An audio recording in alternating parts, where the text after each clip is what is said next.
Alright, that's the top of the hour, so let's get into it. So, today we're going to be going with PowerWash Simulator. I've played it before on stream, I'm going to be playing some more today, and that is because they have recently released a new update that they are referring to as the Muckingham files, which is a set of bonus jobs, including the paintball arena, the excavator, and the Spanish villa. Now, there had been an update of the SpongeBob SquarePants pack. I did not do a stream for that one, but though I did play it. But we're just going to be focusing on the 3 newest locations today. And normally I'd do these in order, I think. I think for the stream I'm probably going to go in reverse order, because if I were to make a prediction, I would say Spanish Villa will be the biggest job and Excavator the smallest. So I'll start with the villa. If I still have a lot of time left on the stream, I might do the paintball arena after that. If I don't, then I can go for the excavator. So, is this the Dirt Finder General? I got your number from Mayor Jefferson down the road. He said that you're really powerful, which is just what I need right now. Something amazing is happening to me, and my feeling has always been follow the energy and life is a charging station. God, I feel like I read that wrong, but I didn't. By the way, does your name mean that you only do general dirt, like dust? Only most of my dirt is much more specific than that. Okay. So we're just going to be cleaning this villa. Yes, I don't have any other bonus jobs running.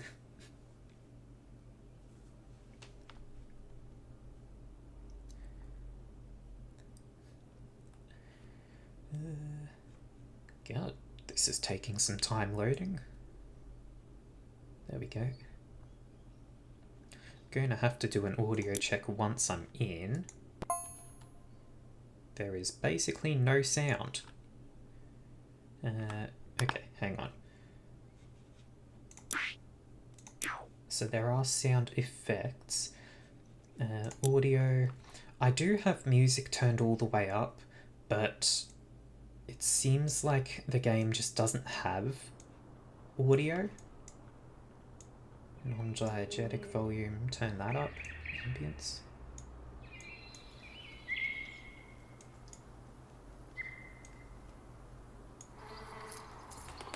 Can turn up water volume some. Still can't even hear that.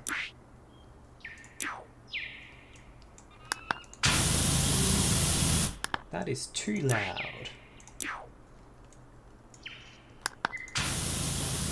Still too loud.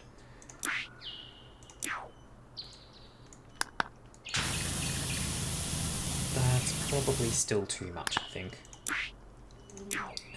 Turn it down to like there.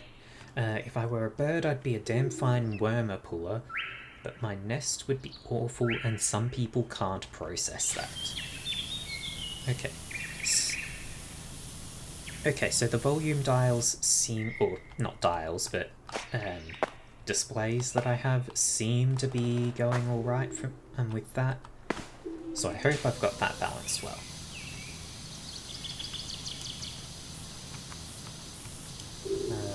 There we go. Just trying to remember the controls.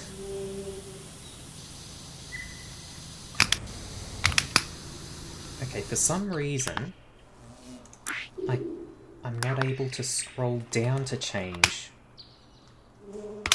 what I have equipped, and that doesn't seem right. Technical difficulties. Let's see. Stance mode, left control, so that's crouching, that's right. Use washer, toggle washer, yep. Previous nozzle mouse wheel down.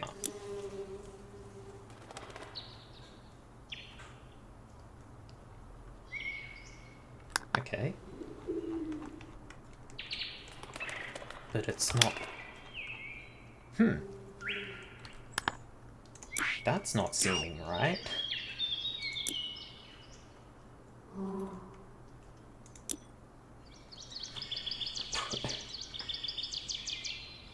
Bind key, missing translation, controls previous nozzle or gyro activate PC, or press escape to cancel. I think they've actually broken the button for that, considering I can, like, it's giving actual different text there where it seems just wrong. So, I guess I play by only scrolling up today. That's fine, I can manage. It's not like it's a huge, devastating blow to not be able to change down the size. I can loop it around to change up through changing up. And honestly, it's not that important anyway. I'm going to be doing this at my own pace, so who cares if things are a little bit awkward, hey? I'll get there eventually.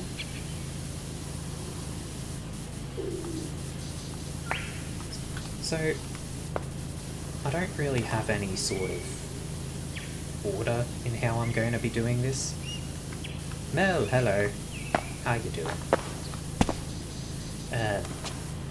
Yeah, like, I'm not going to be really doing this top to bottom or bottom to top or anything like that. I'm just going to be doing whatever shows up in front of me, really.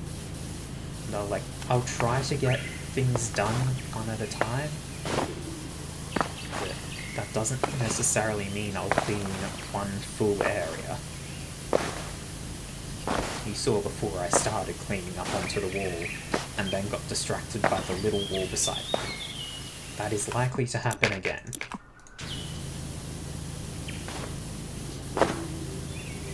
So this whole tower is one item, or one object, so I don't need to worry about hopping and getting the angles above the edges there.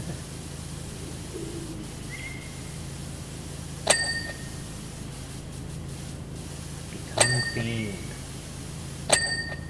There.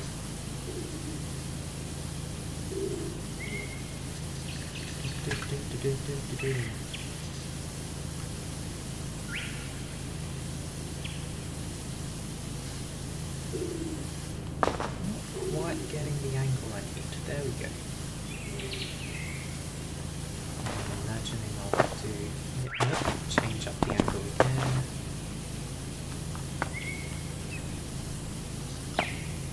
There's still more to do. Okay, it's not around here. Ladder, let me ascend. Okay. There's the mess.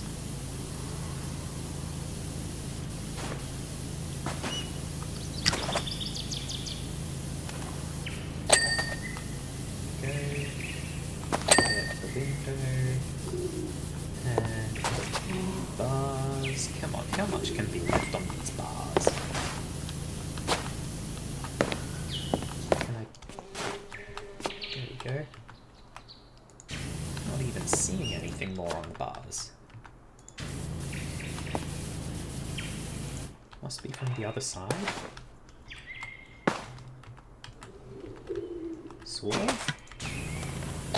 There we go. And this facade as well. Let's go up. Cat paw prints. Cat climbed up here, went over there, sat in the dirt and rolled, I guess. Cat went on a bit of a walk. chair, table, off, into the... No, not into the bush, but onto the railing. And then there's just a whole bunch of paw prints everywhere. Paw prints everywhere, good God. Okay. The cat has just been everywhere. I'm not going to find anything following that trail.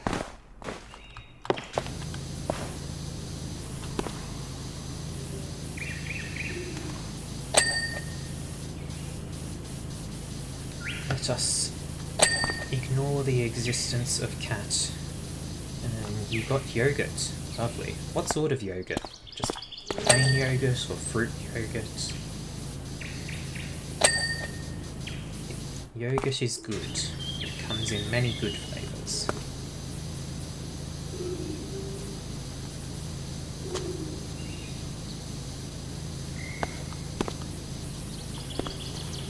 Mean roof. Mean roof. I don't need a long extension when I'm standing this close.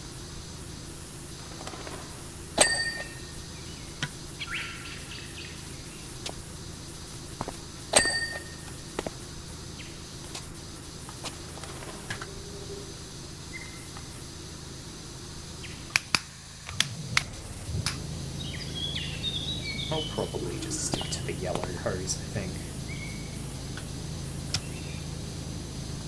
Oh god, the frame is one thing.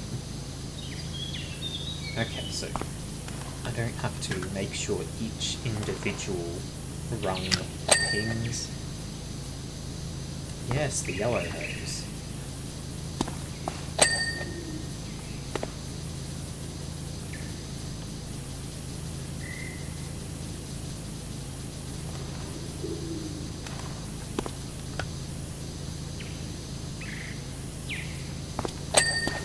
Should really just be facing... I guess it doesn't matter which way I'm facing, because it's not gonna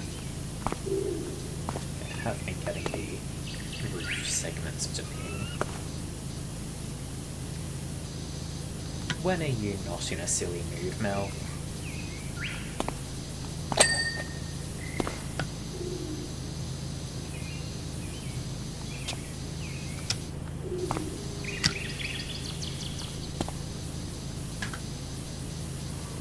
You are indeed the silly mood.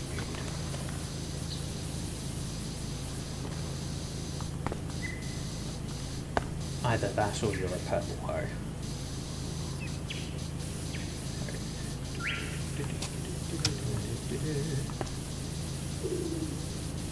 I hope I don't have to get onto the roof of this segment as well, because that would be a bit of climbing to do.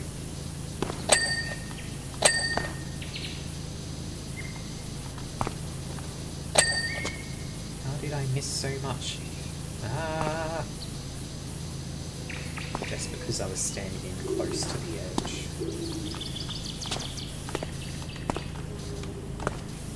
I don't care about pillars for the moment.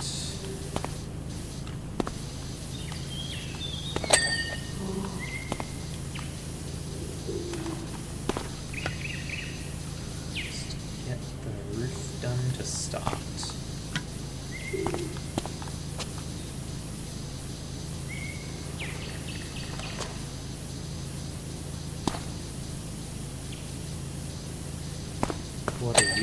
What are you, Mech?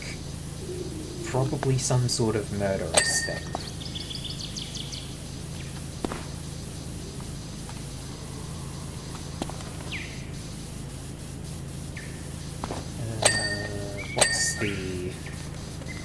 What's the Final Fantasy thing? I don't know Final Fantasy things well enough. The little green guys with the stabby knives and the lanterns.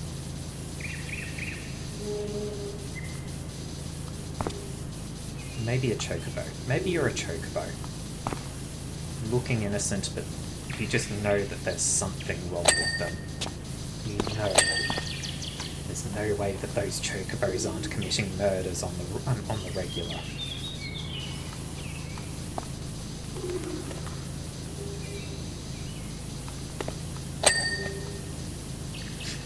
Goblin.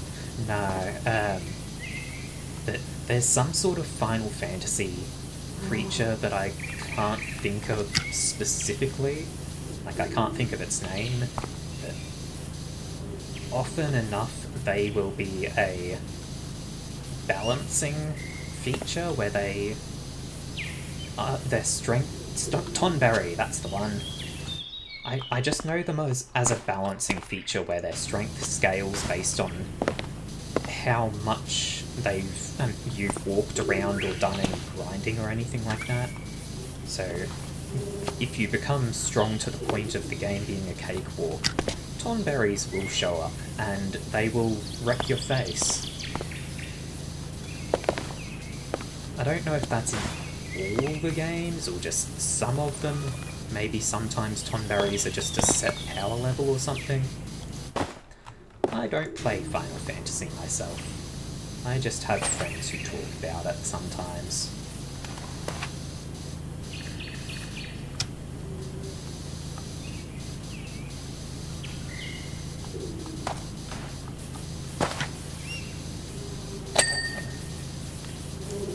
Yeah.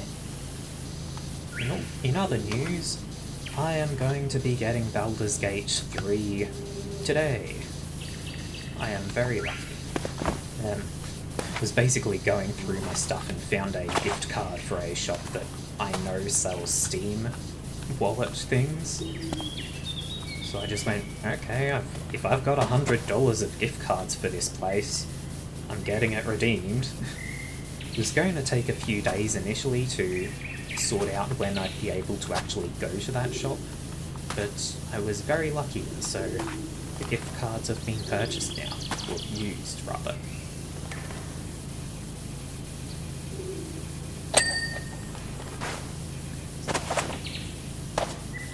I haven't really decided what I'm going to do in it, but it'll likely be something stupid. Wild magic sorcerer, maybe. I heard there's a mod that makes the wild magic even more common. So I might do that and just have wild magic happening all the time. I mean, it can't work out in my favour if I do that, but it doesn't matter. If I'm going to be silly, I'm going to be silly.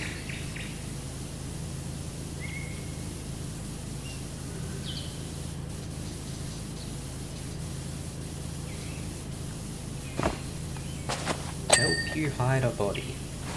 I'm too lazy for that now. Hiding the evidence takes effort. Just act so innocent that nobody will ever believe that anybody could... wait, that's not how that sentence works. Just be so innocent that nobody could ever believe you're responsible for anything. That's how I get away with things.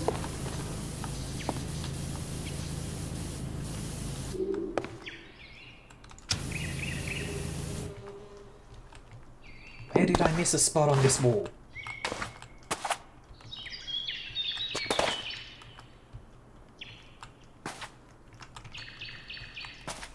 Is it around the corner? No, it's on this windowsill. Or frame. Is that not all? Bottom edge? There we go. It's the bottom edge.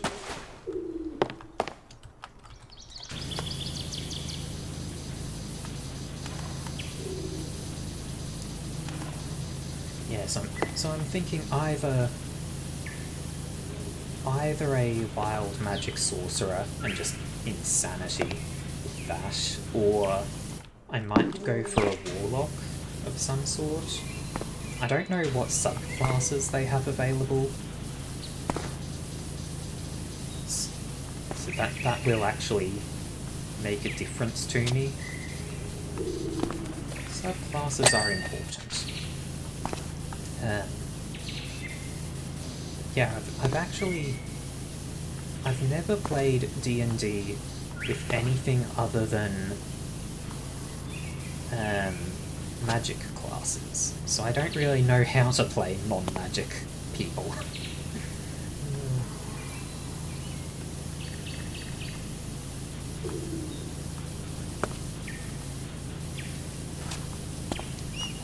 I guess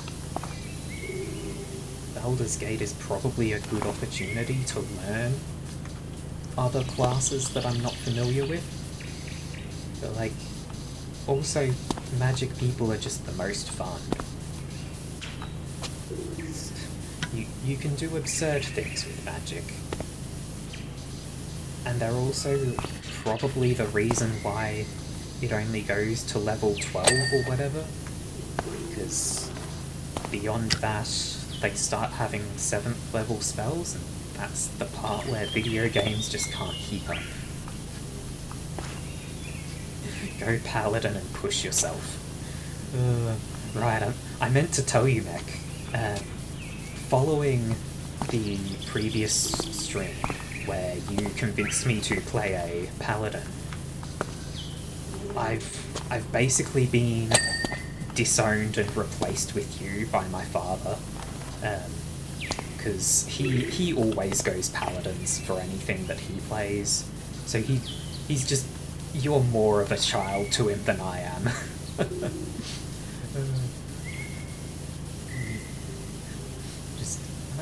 I like to be a magic person who just does good talking and stands back and ruins things from afar. But the Paladins, they're just too much for me.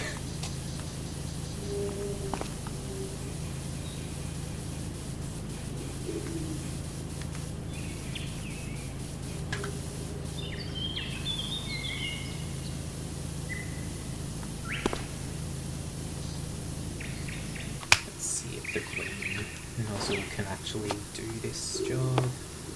Can! Huzzah! Having a broken control for these switch down is annoying. Actually, I might be able to rebind it to something else. I don't know what other buttons I have available. Q, I guess? Yeah, Q I've got. It's...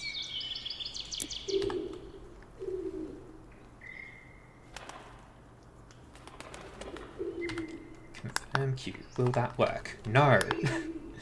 it still doesn't work, so the control is just broken. Wait. It didn't even save. It's not saving. Well, I guess that's broken no matter what.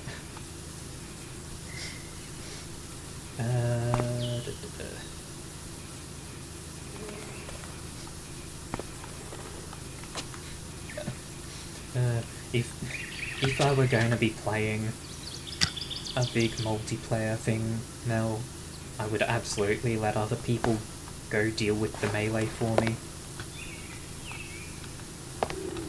But I'm probably going to want to play just on my own at first, so that I can experience the game in my own way. And also, I'm just generally a terrible teammate to have. Just, if I'm not playing a support class, I will not support. They don't look good, but cats are hopelessly helpless animals. No, they're not. They're murderers. If they didn't look so cute, nature would have killed them off years ago. I'm pretty sure if they didn't look so cute, they would have killed off nature years ago, because they would have made enemies and just killed it. But they've always been safe here, and as you can see, incredibly well fed. How do I see that?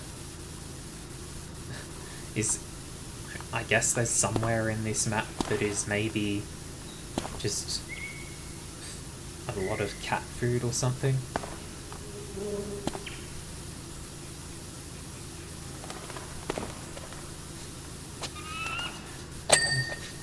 I'll be the magic and you'll slaughter the rest, will you? I mean, I'd be impressed if you managed that. Magic people tend to do the slaughter. It's the melee's job to just protect them.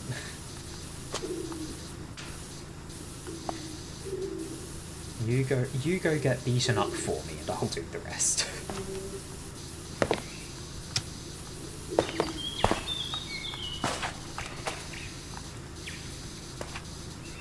Why is this railing not clean? Oh, okay, never mind. It was the top. That answers that question.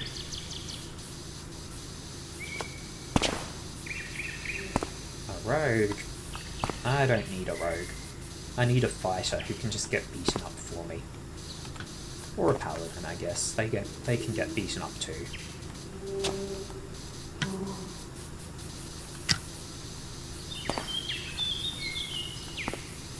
Or a bard? Maybe a bard. Like, they're not very good at tanking, but I'd be able to laugh while they get beaten up. Just have some fun with it. And you know no one's going to be attacking me while there's a bard around to beat up.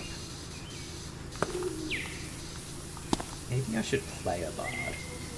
I don't actually know very much of how they work. Like, as far as I know, they're like half casters, I believe?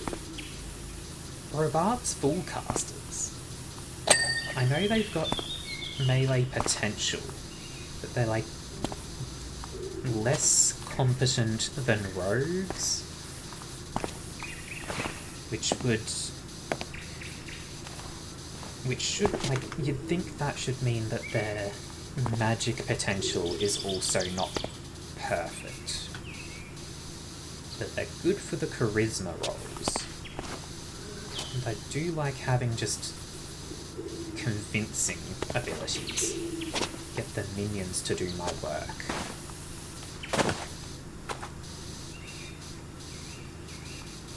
I might go bard.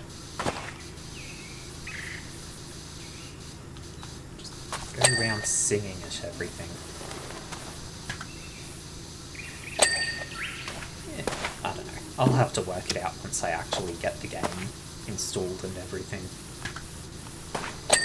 It's going to take thought and thinking and care. I don't think I'm going to multi-class on my first playthrough either.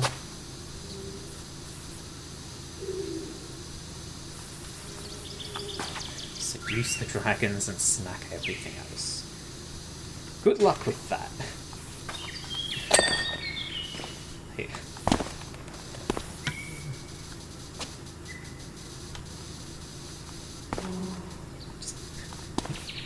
There are going to be too many good options with Baldur's Gate. Oh my god.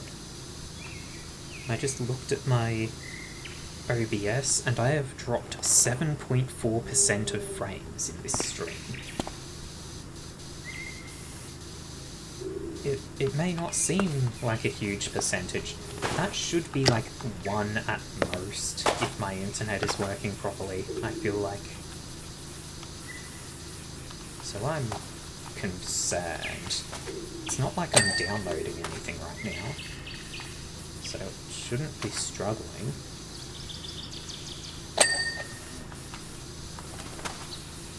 Oh well, so long as the stream is running, that's alright.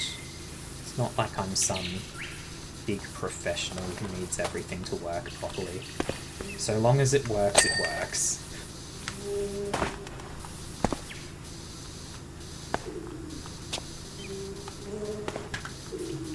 I think that's everything up here. Okay, just the roofing sections. Oop. There's that as well.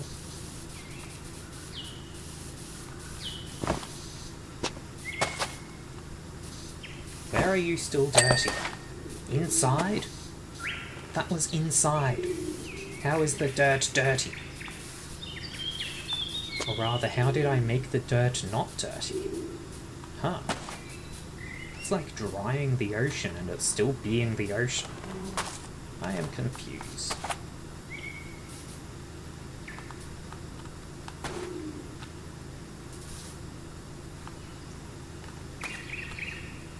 Okay, this is going to need the yellow nozzle.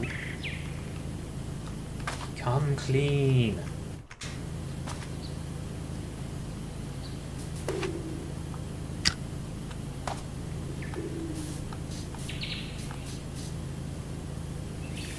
It's probably going to work better to go up and down with this, because that's the way the thing is shaped.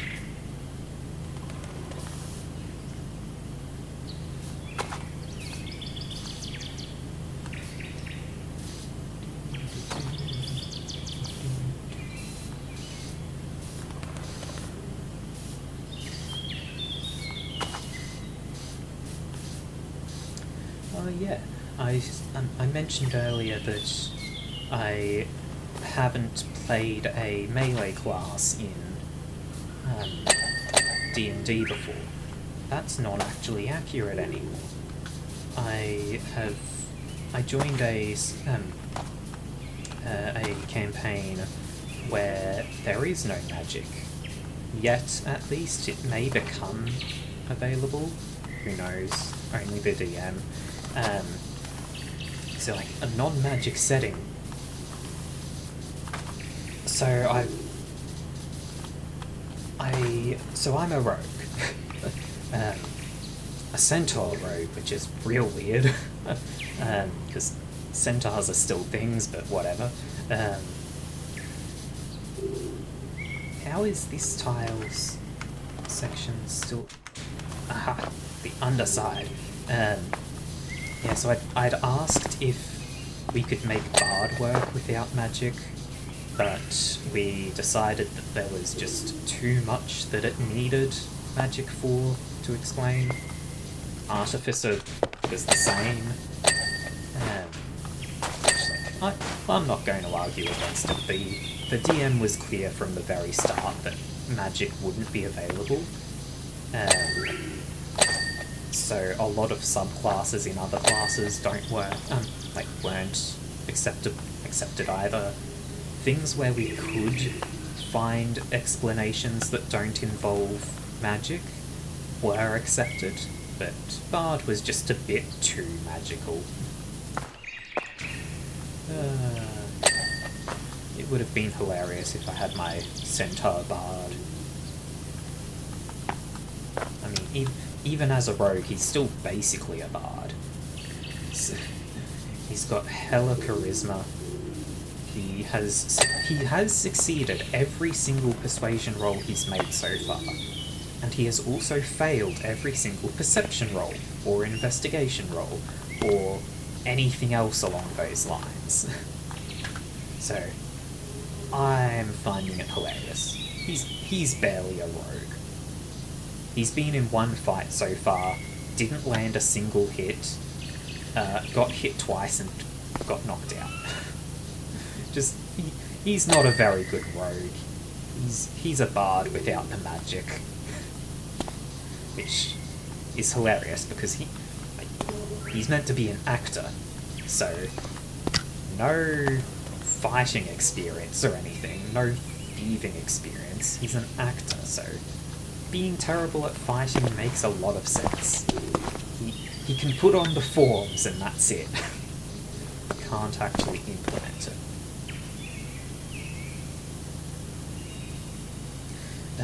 Back when you played D&D, huge meme of Greg.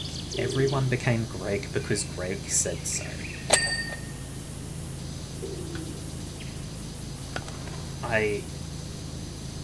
Was that like an in-group joke or something? Because for all I know, it could have been like an actual internet meme, or it could have just been your group. Because I don't know the internet memes. I don't keep up with them. Old Man Hound just shaking his fist at the kids, telling them to get off his lawn.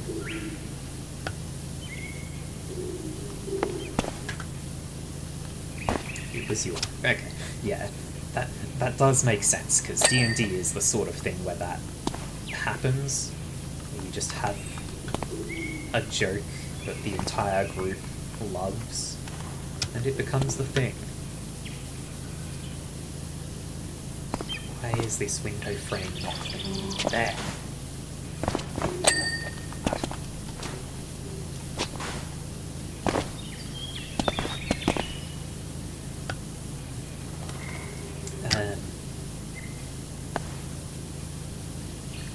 Yeah, one of not D&D, but a still tabletop RPG.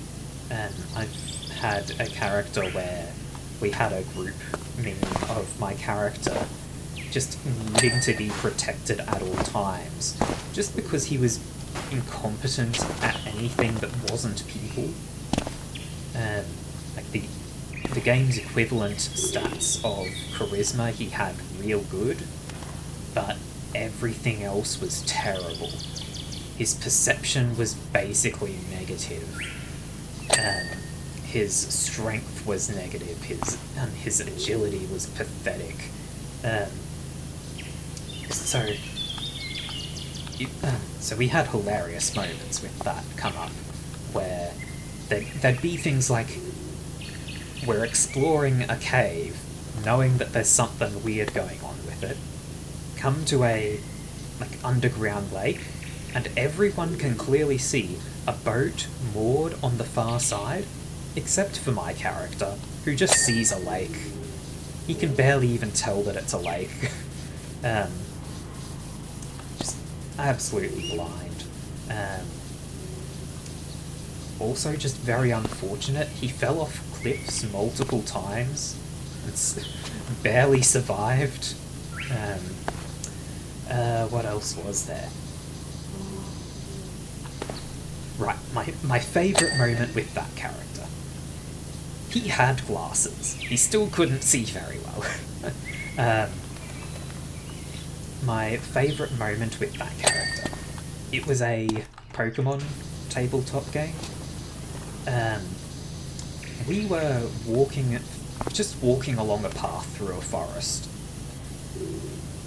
Everyone rolls perception, reacts to an ambush from a Weepinbell, I believe, except for him. Weepinbell just drops on his head and basically swallows him from head to waist, and everyone is shocked, and he's just standing there for a moment, and then just, could you please get off me? And the Weepinbell just spits him out. Charisma maximum power, perception and luck 0. Just, I loved that moment. He was halfway swallowed and just convinced it to spit him out.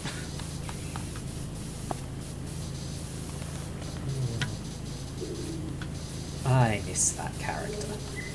But also I don't. It's like he wasn't very useful. He was the comedic relief and couldn't really help with anything. Because he got a...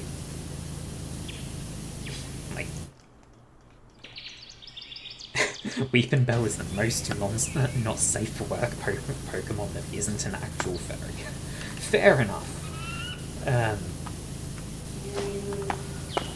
Yeah, like he got a support class that was meant to make all his Pokemon a lot better. And then we realised I can just apply 90% of these effects to everyone's Pokemon. So he wasn't a valuable participant in combat. He wasn't a valuable participant in non-combat, because other people were really good at charisma stuff. Just, he had no value. He was just comedic relief. The poor man. Like, even his support effects are like long-term things that you could just hire other people to train on your Pokemon. So this poor guy was just a support NPC, basically. So much as I loved him, playing as him wasn't very fun. Which is kind of important to acknowledge. You can absolutely love a character, but not actually enjoy them.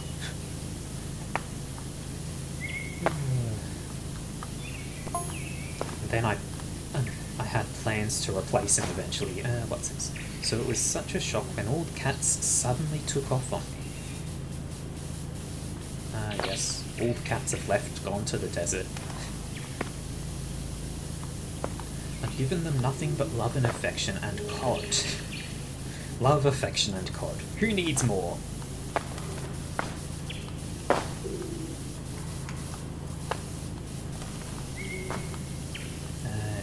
It was then that people started knocking on my door, demanding their cats back.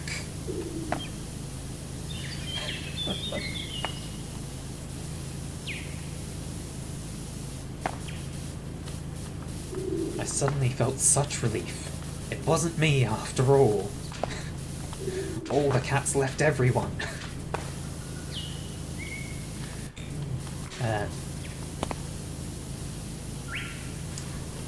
But yeah, this character, I did love him, even though I didn't love playing as him that much. The game ended before, like, it just fell off before I actually changed character. But I was planning that if I did change over to a new character, I was going to make just a muscle head. Just have him barely use Pokemon and suplex everything, because that game, it had the options. You were a Pokemon trainer, yes, but at the same time, there were classes that would let you fight. That man would have suplexed a god and been fine.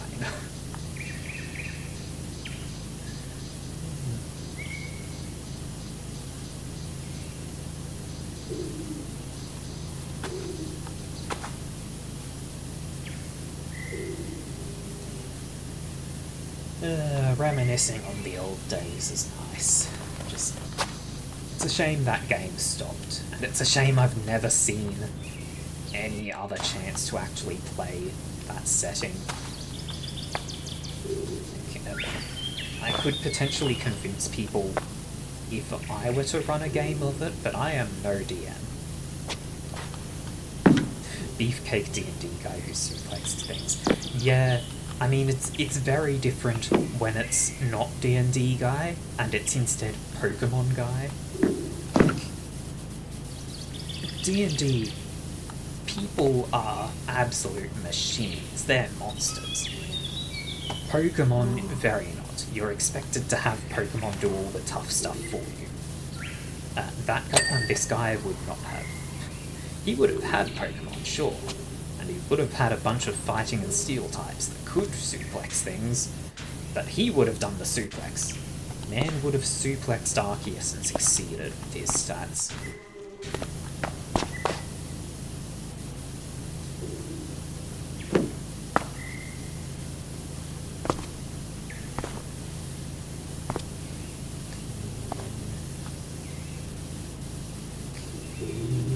Come clean, wall.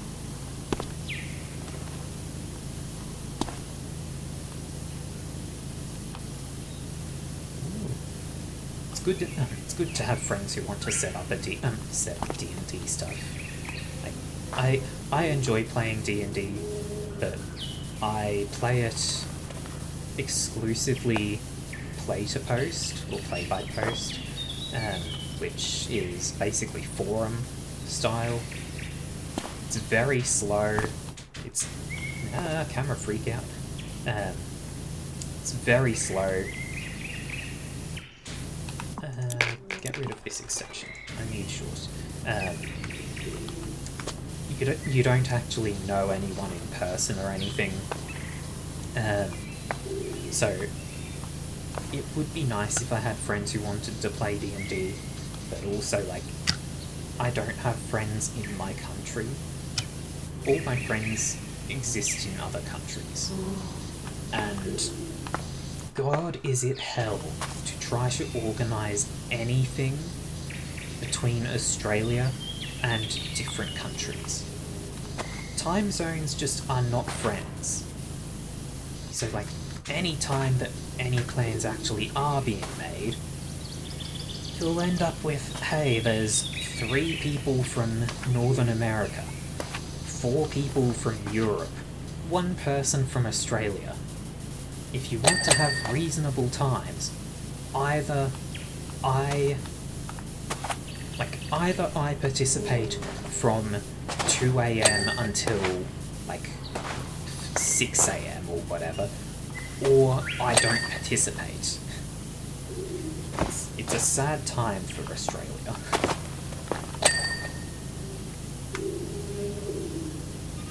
Is that a thing? Spout is clean, okay. Wall is clean. Excellent.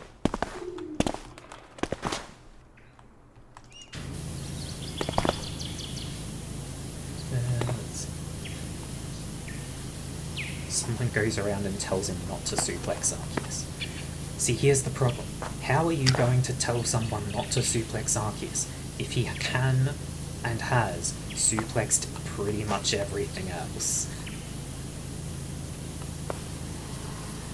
Just like, man gives no damns.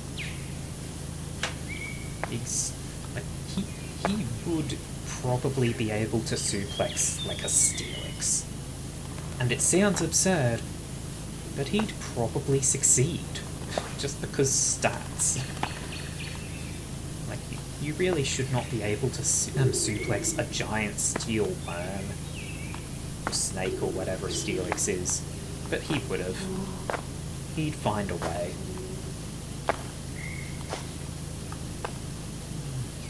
Like, compare that absurdity to the character who would have been replaced. He actually met Xerneas at one point, and Xerneas was a dick. So his solution was to diss him until Xerneas was just so offended and just didn't know what to do, because Xerneas couldn't just attack this guy who had done nothing wrong except trash talk him. Like, they were on the same team and this guy was just saying, "You're a dick, you're being rude, I hate you." And like not that basic, like he had actual insults. And my entire plan was just, I'm going to piss this guy off until he either leaves or attacks me, thus acknowledging that in attacking me, he would be acknowledging that he can't disprove my point. Basically, the God of Life had the option of leave or just try and kill the thing that is telling you that you suck. And I was expecting this character to just have his final victory be bleeding out on the horns of the God of Life. Could he suplex Groudon? I don't know. Groudon is very heavy, but I mean, he probably could. A true wrestler doesn't suplex through their own strength. They suplex through manipulating the opponent's abilities.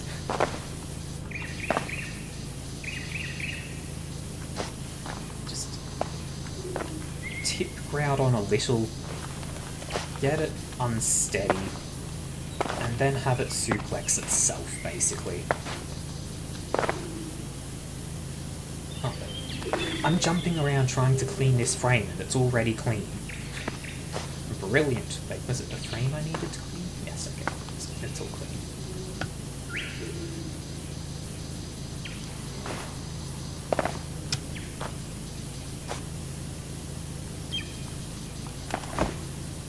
Yeah, just... that character concept would have been just hilarious if I actually got to put it into play.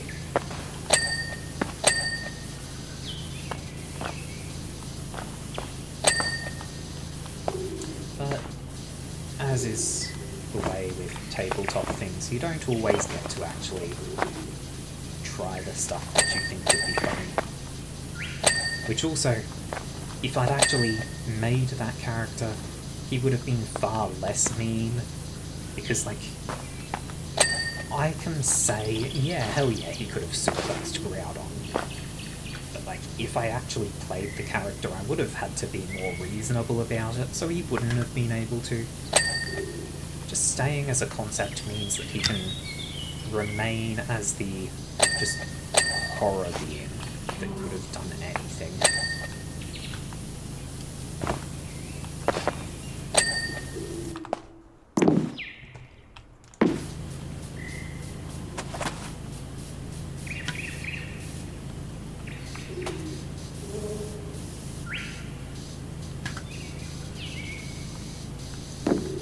This wooden bit off first. Yeah, I can just focus on the tiles. There we go. Nah! Falling off a roof is not helpful.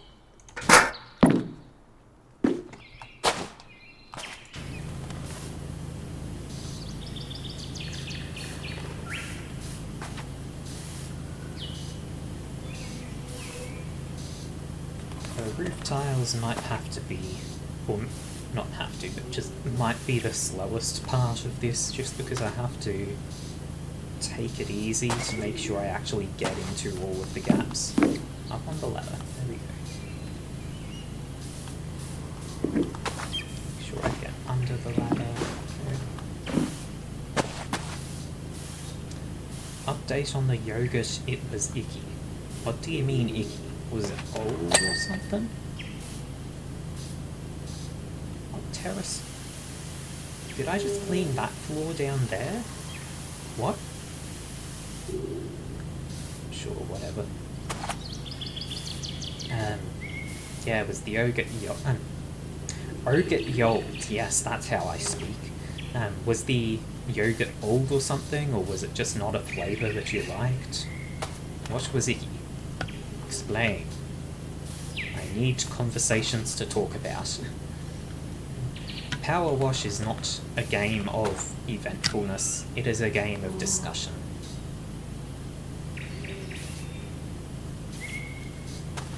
Bought it today after getting to the bottom it was foul. Huh. I'm guessing it wasn't, like...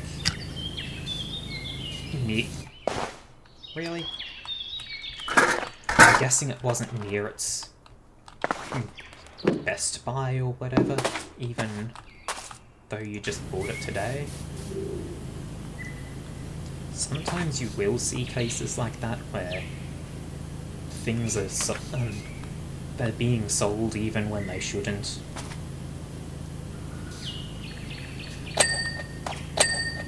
There we go. The high up. Okay, no. Those roofs will need doing, and then it'll just be the low section. We are making progress. Let's just do 3 rows at a time here. No, 2. 2 rows at a time, because doing 3 it wasn't even getting everything.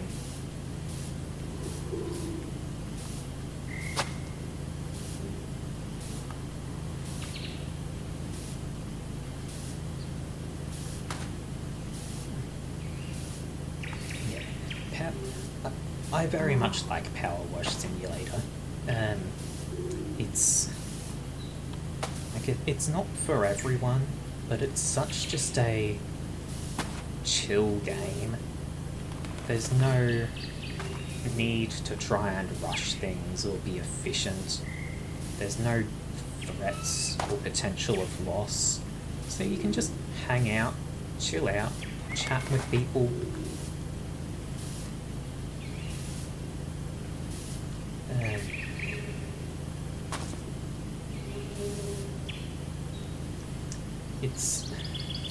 It's something that I probably would play with friends as just a thing to be doing while hanging out.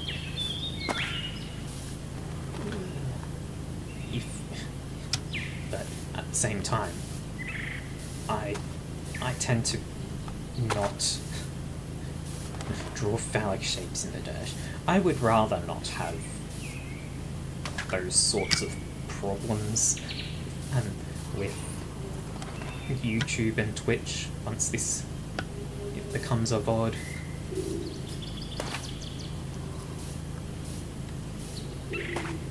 I mean, they probably wouldn't make a big deal of it, but I'm not gonna take any chances.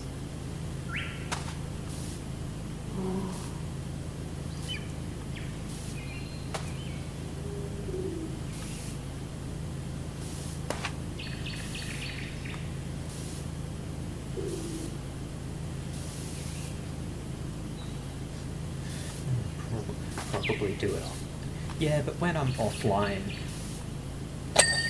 I'm not focusing too much on the progress of PowerWash. If I were actually playing it with people, like you may draw things or write things, just leave jokes around for people to find. But I just play it on my own as something to do with my hands while I'm listening to music or such. I would play it with other people, but I have no one to play it with.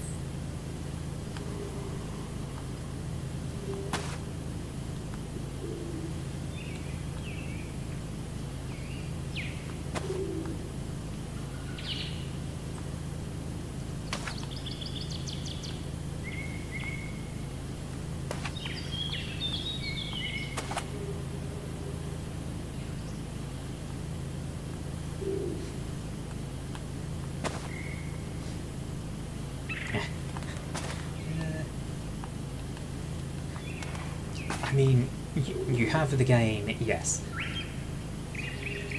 PowerWash is not something that you just play with other people. Maybe for some it is, but for me, PowerWash is something I would play with someone when I want to just hang out and chat with them. And like, it's very rare for me to want to just hang out and chat with a person. It is not who I am.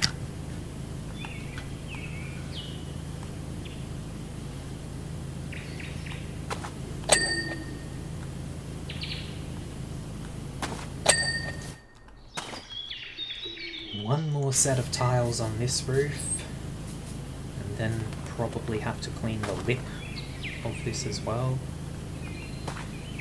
And then the other roof, and we'll be done with the upper area. I think.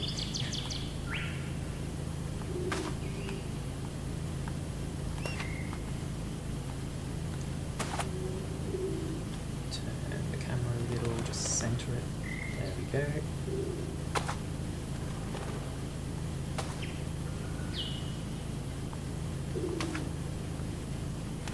It's weird that they've got ambient noise, like the birds, but they don't have any music going on, even though there is a music slider in the sound options. Just, I don't understand that. But if the cats weren't here, where were they? In the desert. They left.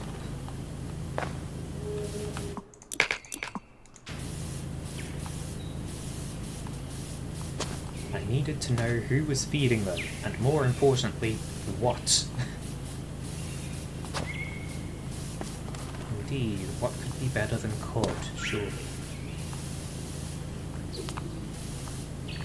I spent my nights prowling the streets, searching for clues, and my days concocting incredible chowders.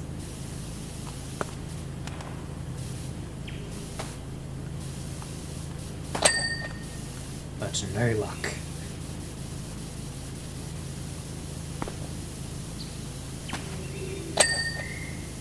Well, sucks to be you. Should have chosen dogs over cats, I guess. dogs wouldn't have abandoned you.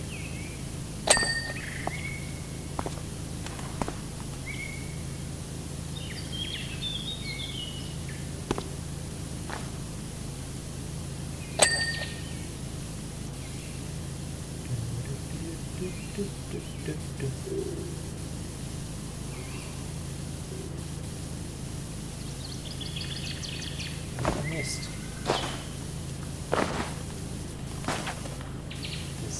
So there's the alcove wall. There's the upper wall, which is almost done, but not quite done. And I don't know why it's not done. Where did I miss a spot? Around there, apparently. Okay. This little wall can be done quickly.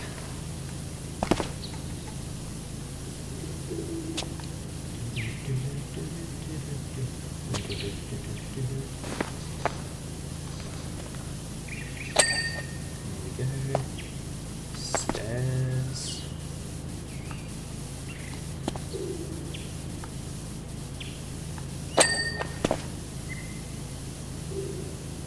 More stairs.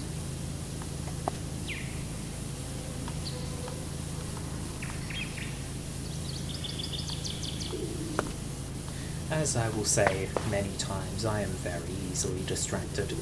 I never got that other roof. I never got that other roof done. I didn't even go over there to do it. I just got distracted by the stairs and walls here.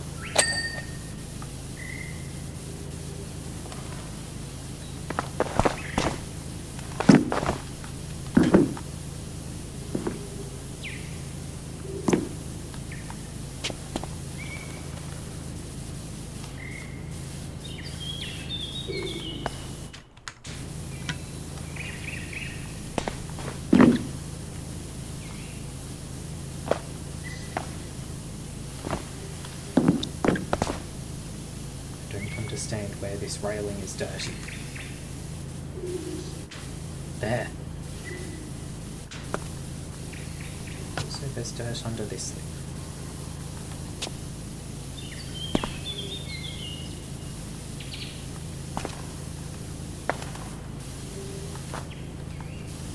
Where is the unclean? This railing is not done yet.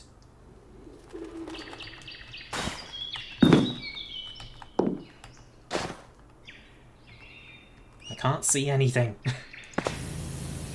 So just, oh, there we go. Just ignore it and do other areas near it and it'll eventually happen.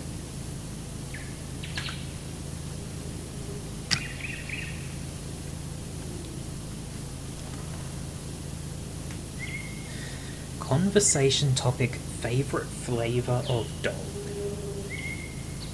Well, I don't eat dogs. So, none. Dogs are too pure and innocent to be eaten. Nor will I lick dogs, because fur in the mouth is a problem. Like, it's not pleasant. I have kissed dogs on the head. It is an obligation to do so. Give forehead kisses. Provide love. Getting fur in your mouth is nasty. It's unpleasant. Flavor breed. Favorite breed of dog. Okay, so the direct answer is going to be golden retrievers. They are the best dog. Absolutely adorable. Love them. Beautiful creatures. But I also love many other kinds of dogs. German Shepherds, I love the way they move. Just the lope that they have.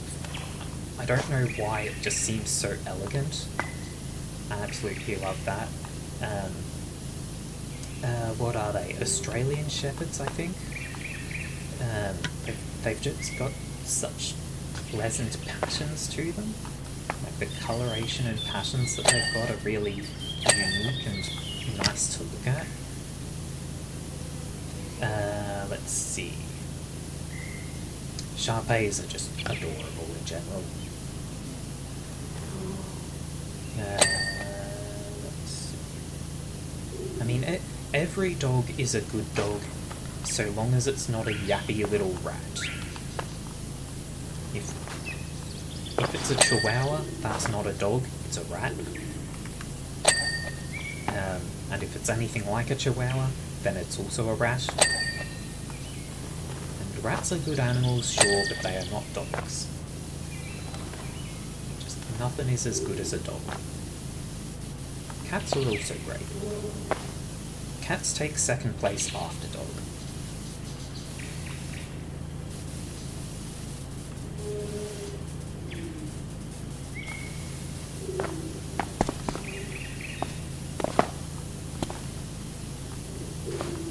Why is this railing not clean?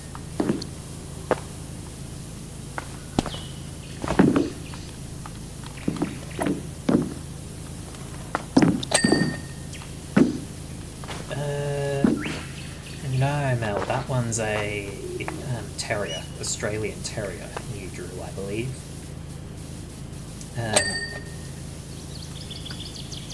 If I'm remembering the name, I'm no dog genius. Just all dogs are good dogs. I love all of them, so I don't need to know their breeds. So I don't like remember all the breed stuff off the top of my head. But I hope I'm remembering right with Australian Shepherds. I'm tempted to just pause and go Google it, see if I can actually pull up a image that I can pull on screen. I want to make sure that I'm right and just give the audience a visual. Actually, screw it, yeah. Give me a moment so that I can pull this up and have it visible.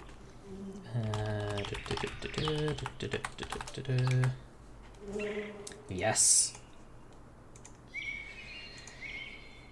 Images.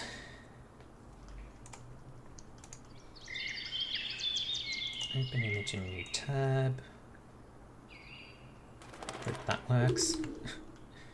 Okay. Add browser.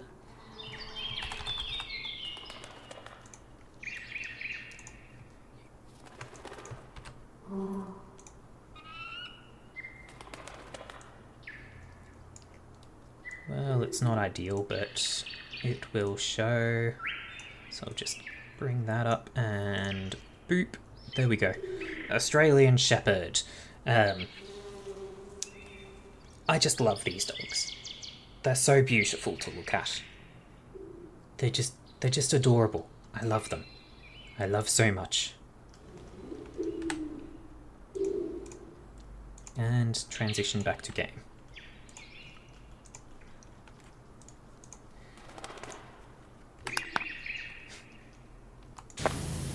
You didn't draw as an Aussie Terrier.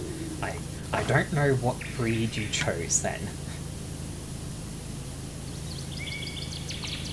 Yeah, so for anyone watching who wants to actually know what I'm talking about here, the image that I use for an avatar is one that Mel here actually drew for me as a birthday present at one point. Just surprised me with it. So I went, okay, yeah, that's going to be me now.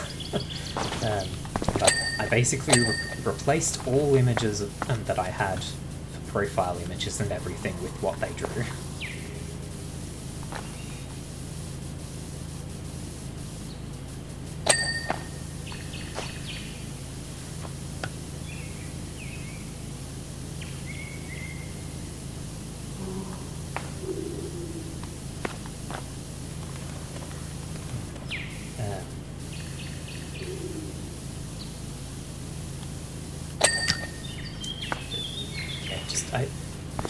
Despite being someone who does love dogs unconditionally, all dogs are perfect, I don't know that much about dog breeds specifically.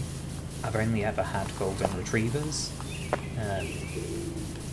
and I absolutely love them. They are the perfect creatures, incarnations of love. But I don't know that much about any other breeds.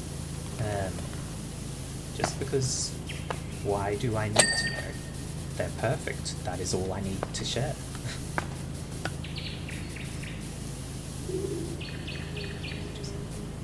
Most of them are perfect. Some of them have been bred so that they suffer. The breeding and inbreeding and such just does not work out for the breed very well, and I despise the people who would do that to them. But things cannot always be fixed, and that is one of the things.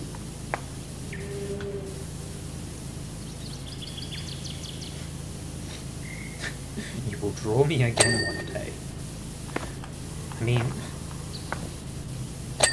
if I ever decide that I actually need an image or anything, I might commission you for something, but that's a very big if.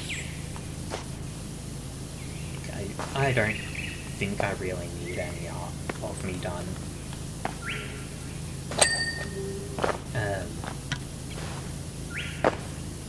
I've had some artists reach out to me and just, no, I don't need images done.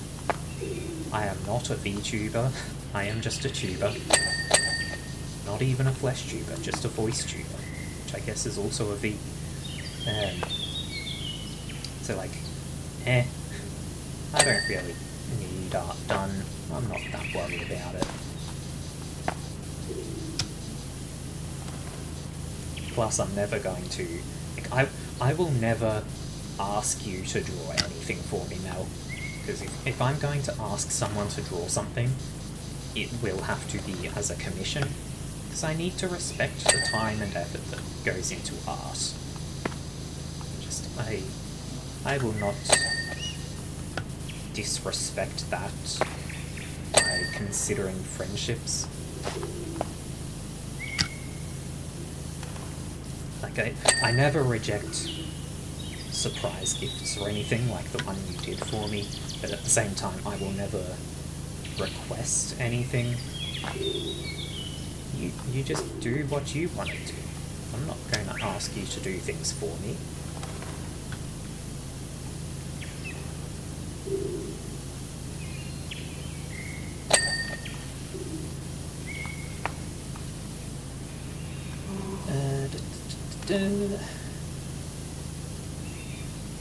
If I draw you stuff, I will draw it of pure fan art shenanigans, and I need the and the need to doodle.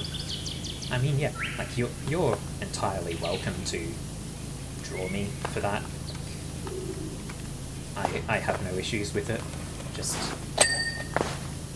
I will also never request any drawings unless it's a proper commission. So even if I say something along the lines of, oh, you should draw X, that's going to be a joke.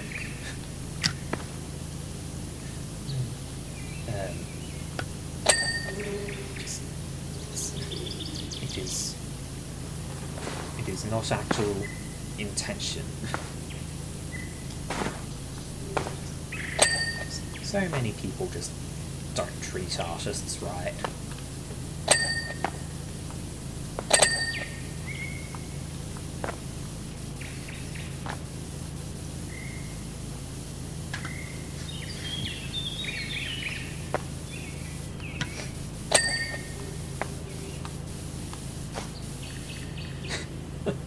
Oh no, I have accidentally encouraged you to draw the platform formerly known as Twitter.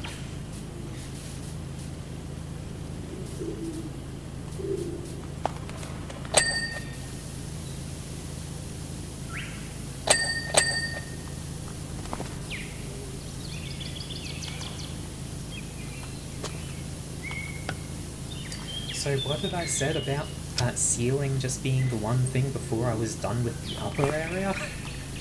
And now it's this lower area that's getting done. It's not ceiling, but roof rather.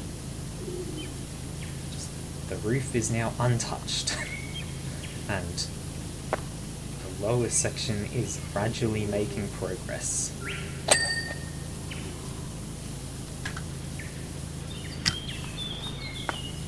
I'm probably going to get a bunch done and then go, huh, there are more things that aren't clean and I don't know where. So I guess if they've all moved on, then maybe it's time for me to... No, don't move on, don't chase after the cats. The cats. Once the garden is all cleaned up, I'll be able to have guests around again. Lots of them. Oh, okay. They're talking about moving on metaphorically.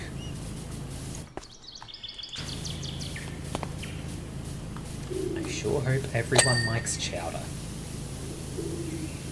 I don't even know what chowder is, but I assume nobody likes it.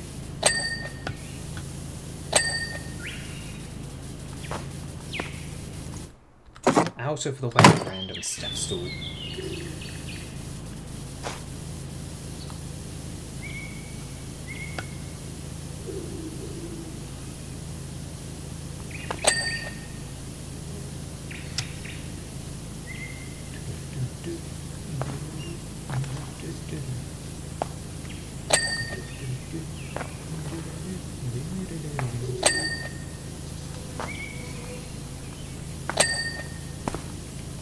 Pots all cleaned. Finish off the alcove. And the wall.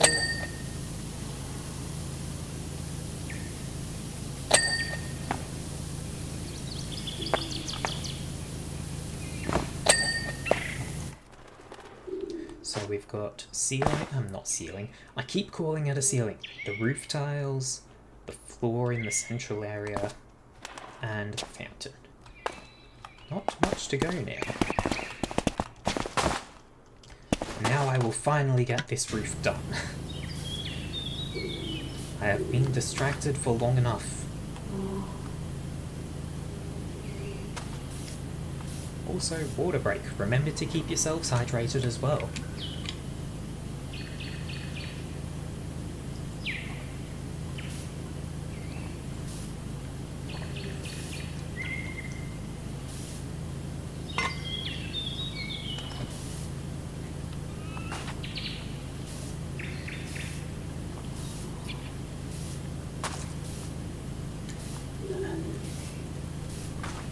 Water is always good to have. I'm not a very talkative person in regular life. I tend to let other people do most of the talking. So streams like this, where I try to keep talking a lot, tend to really ruin my voice. Water helps to reduce that effect.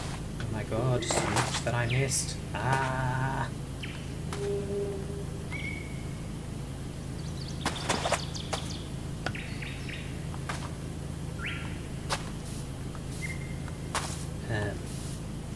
Yeah, like, I won't be surprised if I finish this villa and then just do the excavator, which seems like a smaller cleaning job, because that much, like, after that point I'll probably... Oh god. Sorry for that. Yeah, after that much I may be running out of voice. So, we'll have to see. Streaming is a very enjoyable hobby for me, but it still just wrecks my voice sometimes. Better than back when I played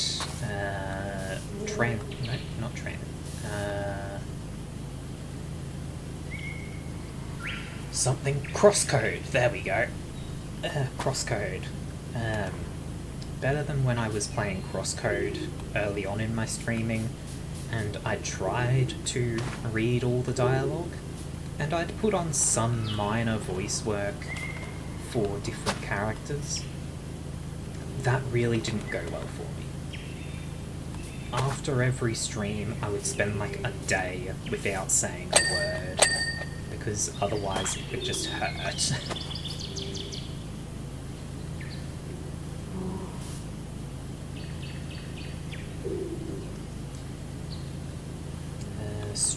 Streaming is fun when the software you run doesn't decide to just ruin the frames and lag and the everything. I don't blame the software for that. Like my hardware isn't perfect. It's pretty good, but it's not perfect. So, like, there's no other excuse for any issues that I have, except Australian internet. Yeah, so like the highest internet rates Australia gets basically is 1 gigabit, I believe. And that is typically what businesses can get. So, yeah, like, someone who is a streamer as a hobby and not as a job, their internet is probably not going to be so perfect.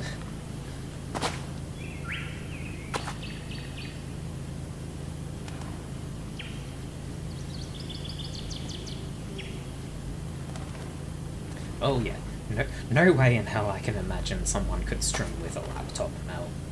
Just... laptops have a different... they're on a different level. They can't keep up with the whole desktop PC.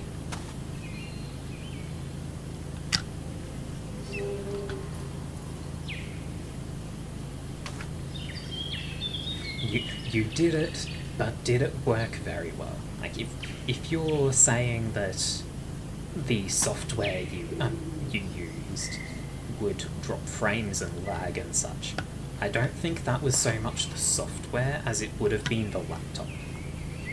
Just like, unless it is a top-of-the-range, latest model gaming laptop or whatever, with all the best stuff in it, then I doubt it can really handle streaming.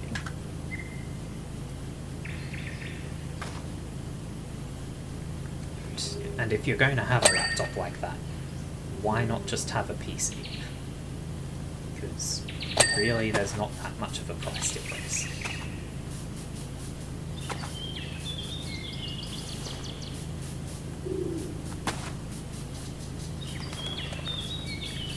In fact, a good PC may actually be cheaper than a good gaming laptop. I guess space may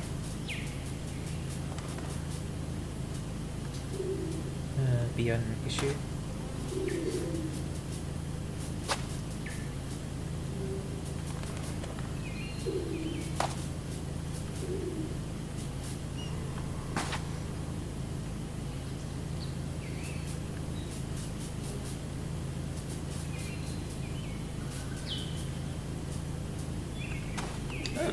It handled it until you hit affiliate.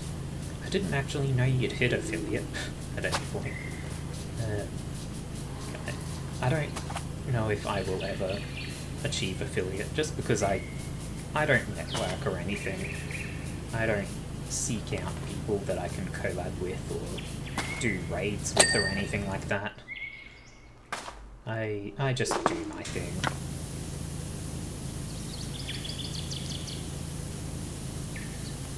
I do my thing at my pace. If people show up and take an interest, then that's good news, because they're enjoying it. But I'm not going to stress about anything. I'm not going to try and draw people in.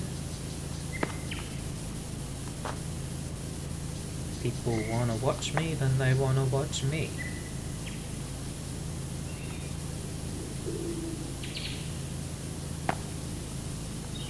Someday I may become a VTuber, I don't know. It sounds like a lot of effort, and I don't really think I can be bothered to put that much effort in, and money.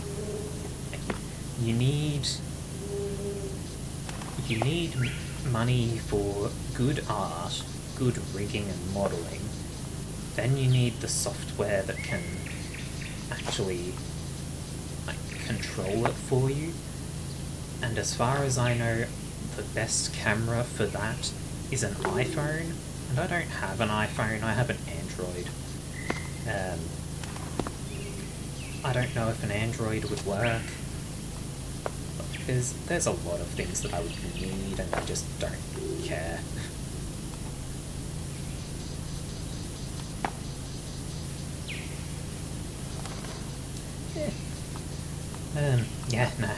I don't really care about trying to push for affiliate or anything, Mel. I stream as a hobby. I'm not too concerned about building up a huge audience or anything. Maybe someday I'll go viral and I will have a huge audience, or maybe I won't. That's for fate to decide.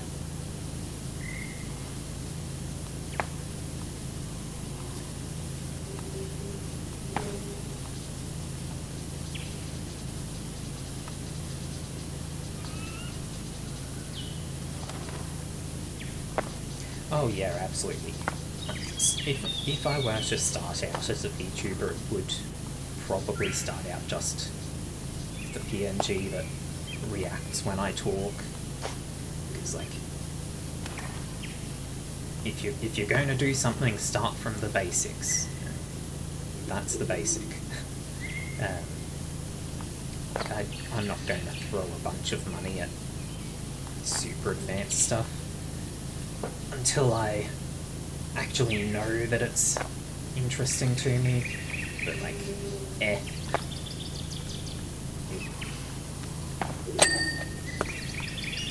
Upper area done.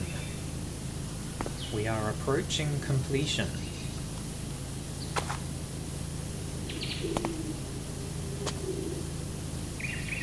Lip done here.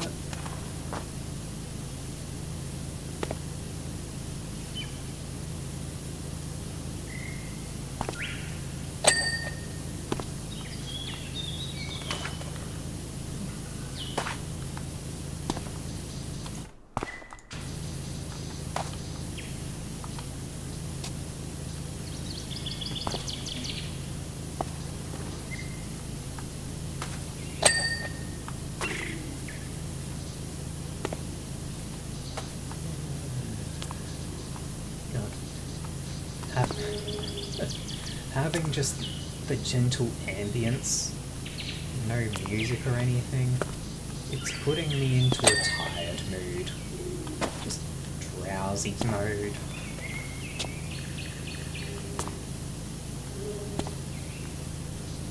Sleepy out, even though it's the middle of the afternoon, it's not that late or anything. Just the aura of this game.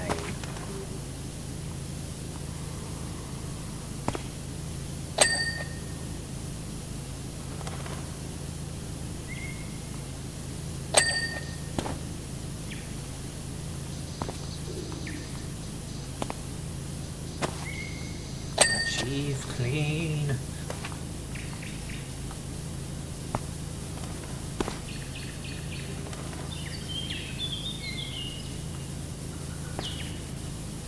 Foul filth be gone.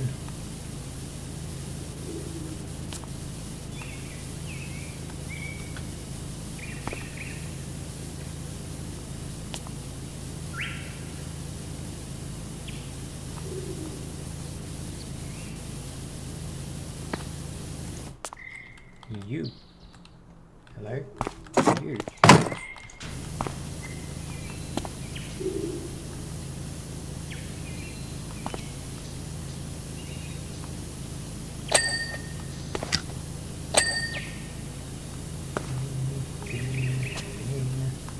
Come on, ding for me. There we go. Ding.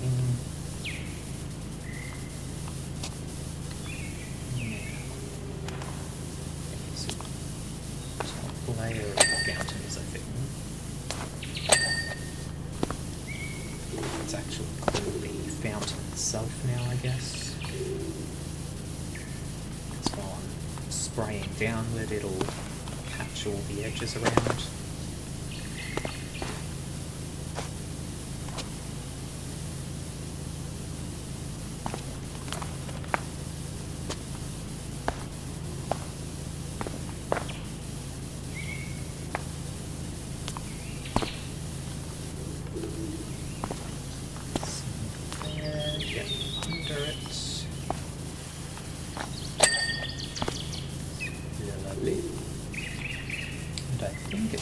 Inside of the fountain now, but I still don't see the pop-up telling me what's left, so there may be more.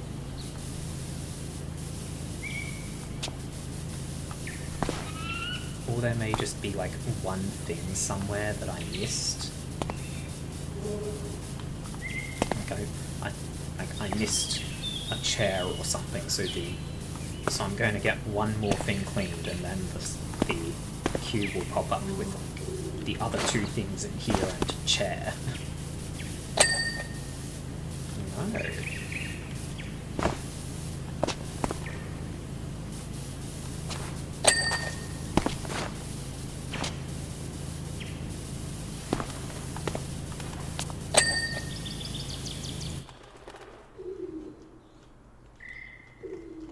Well, what's missing? Casa door frame. Is that over here? Courtyard door. Apparently this door isn't clean. There we go. Casa door frame. Here? No, that's tower. This.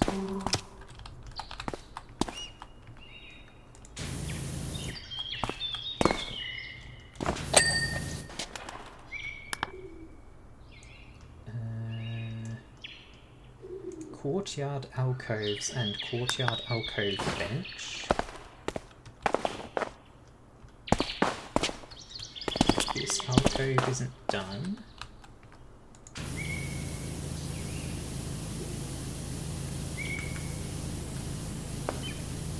Oh god, behind the pots. Apparently that wall wasn't done either. God, I've done a terrible job. Bench, probably under there, yes.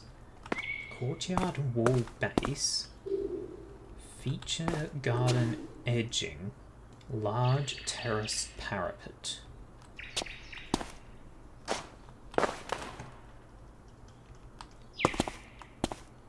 This garden edging isn't done. There we go. One of the wall bases, this one is not done. Large terrace parapet.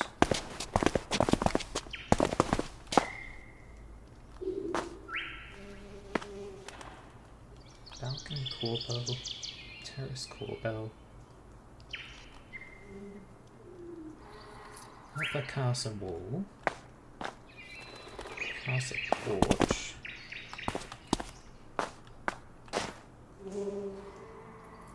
Large terrace parapet.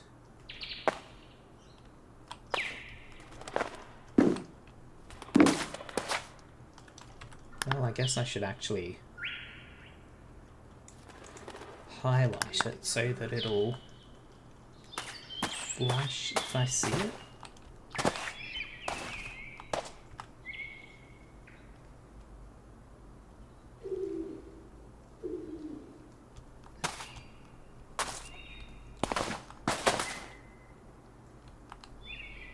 What am I even looking for?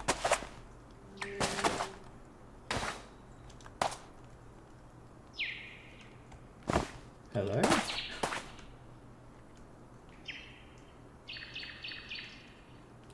There. Oh god. Ah. Okay.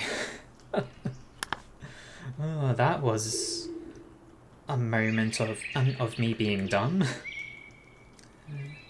after I'm done with this, Mel is going to crash. Go sleep well. I can't tell you how clear my mind feels walking around my garden now. It's like you've taken out my brain and soaked it in formaldehyde. And already the universe has spoken to me. I was staring blankly from my balcony down to the hanging baskets below, wondering what my life's purpose was, when one of them suddenly fell to the floor and flipped over onto its back. It all came to me, my new calling, runner home for disaffected land turtles. So that's what I'll do. Isn't life incredible? Say, do you know any romaine lettuce wholesalers?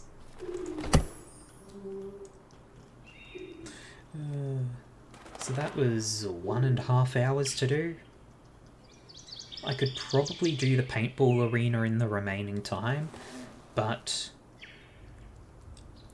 because I am starting to feel my voice go a little, I think I'm going to go for the excavator instead. From Maureen Hamilton.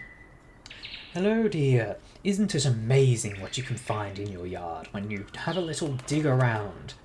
I've been having the most incredible time in mine, and as a result, there's an industrial-scale excavator on my front yard that's as filthy as you like. Do you think you could be a love and wash it down for me? Thanks a bunch. Good night, Mel.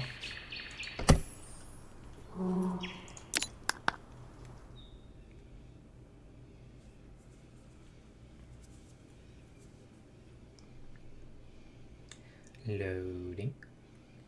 Loading. It is taking its time. There we go.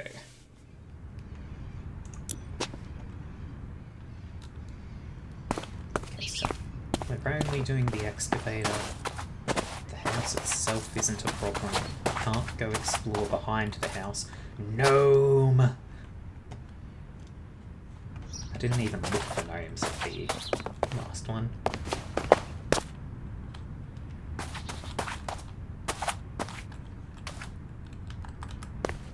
You.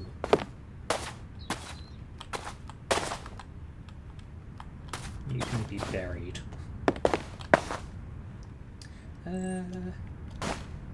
Let's start with the tracks or something. I'm so glad you're here. It'll likely take you a while to clean the great thing.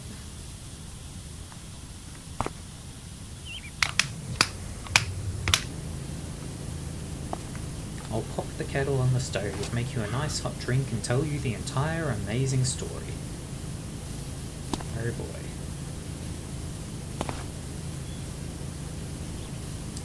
Blue Sky Fabrications.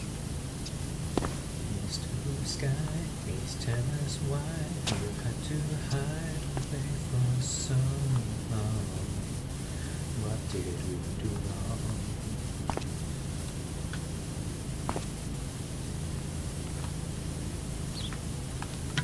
So much that I'm missing on this track. And the gears. Awkward angle to try and get the gears.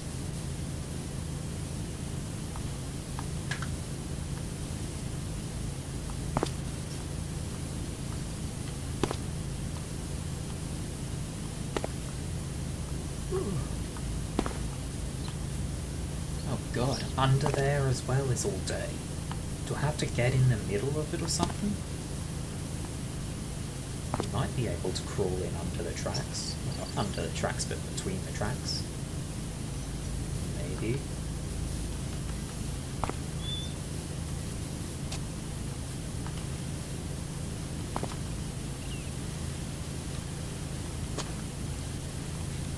This may not be as small of a job as I was expecting. The vehicle ones usually aren't so bad. But this is a big vehicle. Handles are individual things, oh god.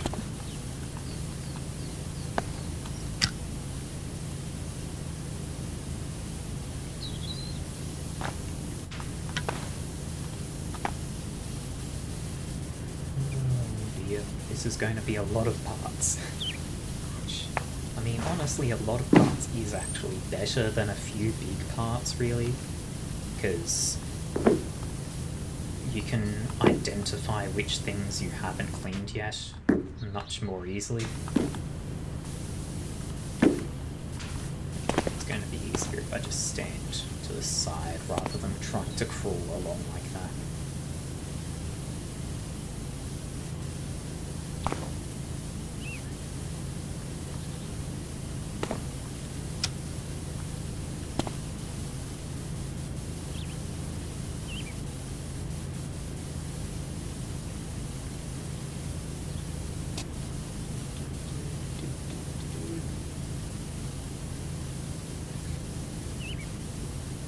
I've almost done 3/4 of this track. Excellent. Even though I've already done like the entire length of it, just about. The other quarter must be the inside of it.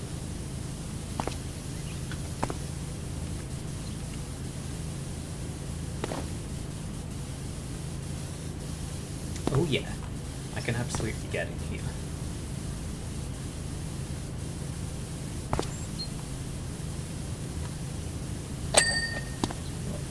There's the first ding.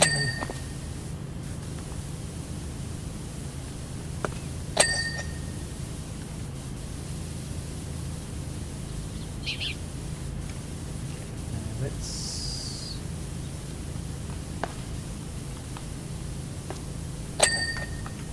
track up a roll of meat, sure.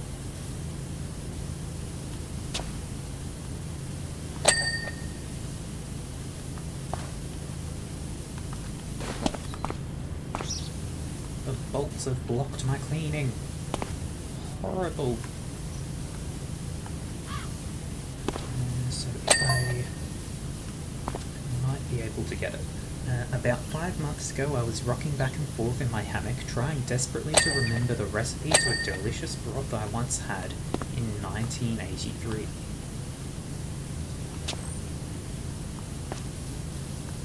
Suddenly, something shiny caught my eye, glistening in the sun.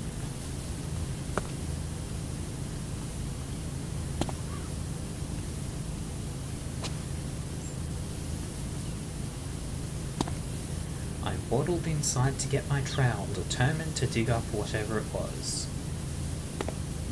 Let me guess you're going to stop sending messages there. Yep. That was a big ding.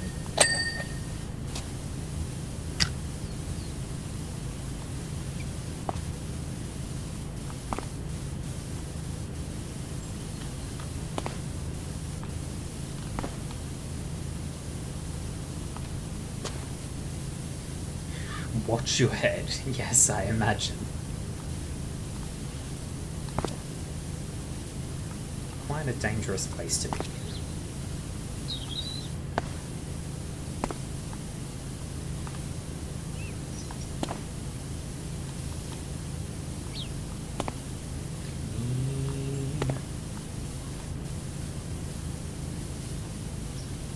Get to the little nooks and crannies.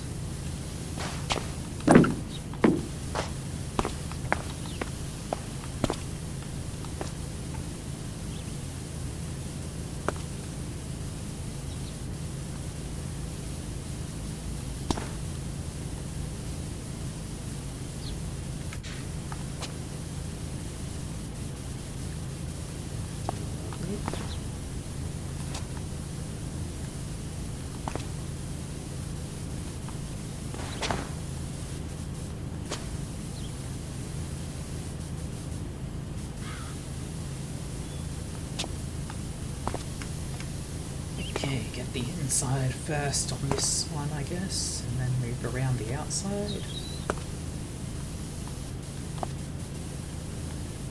Around there, one here.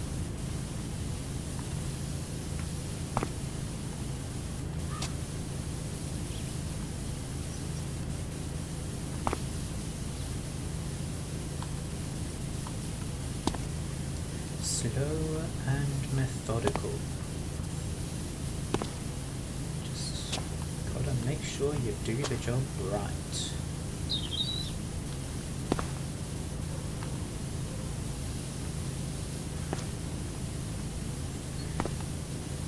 it's nice to play this sort of game where you can just sort of zone out. It's not ideal for streaming, I guess, because you don't really want to just zone out and leave your audience in the lurch. But just for playing, it is actually quite nice as a way to relax. Just go numb, mind dead, head empty.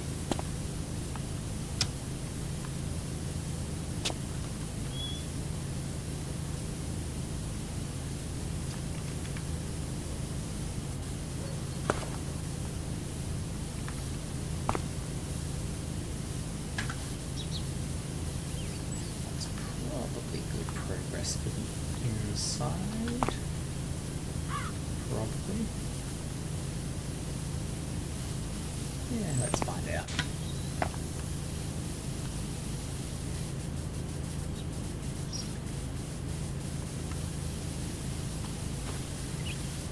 Of course, calling out the inside isn't entirely accurate. It's the inside interior. I guess this would be exterior, and then the other side is the outside interior, which is quite a silly thing to call it, but I would call it that anyway.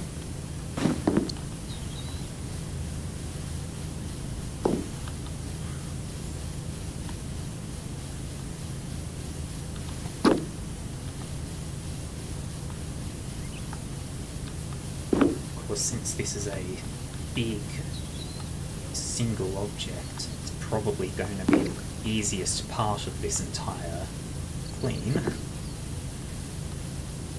The real trouble when it comes...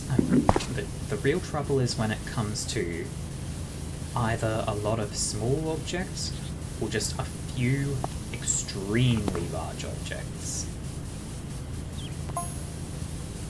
As I started to dig, I thought it might be an old tin of soup that I didn't like and had thrown out the window.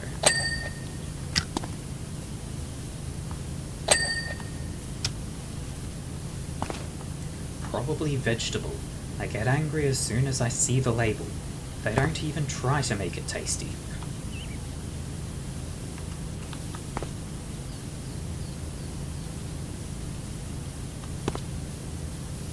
But no, it was something far, far stranger than that.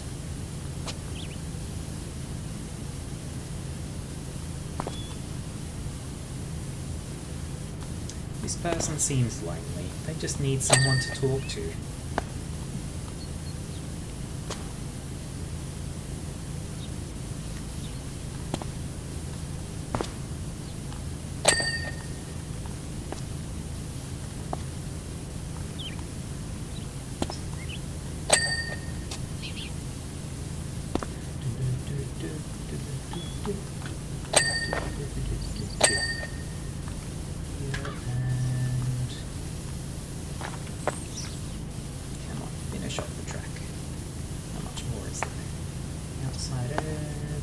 God, I missed all that side. Okay, now what have I missed?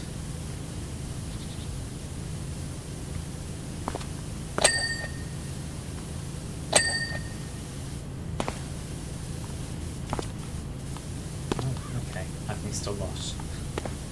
That's the answer. There we go.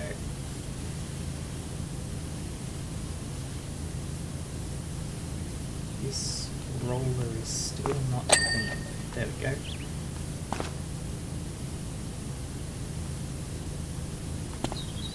Okay. Looks like all of those are done. Very good. Double check this side.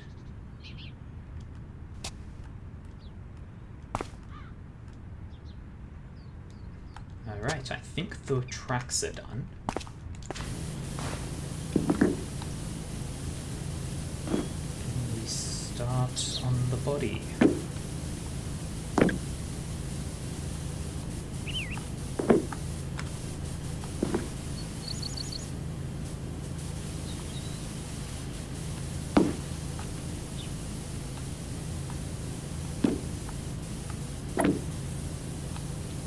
also very large. I mean, it's a digger or an excavator, so not surprising that it would be large.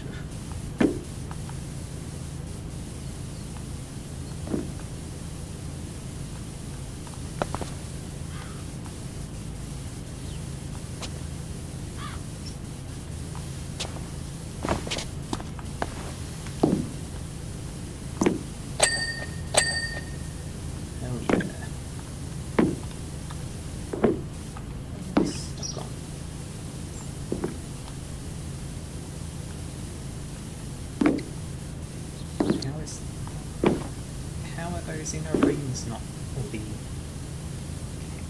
body slew ring swing drive. How is the swing drive not clean?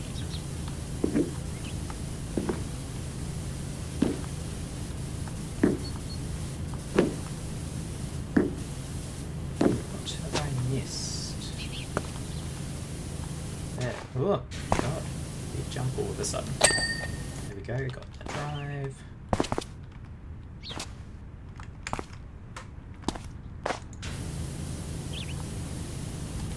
Moving on up.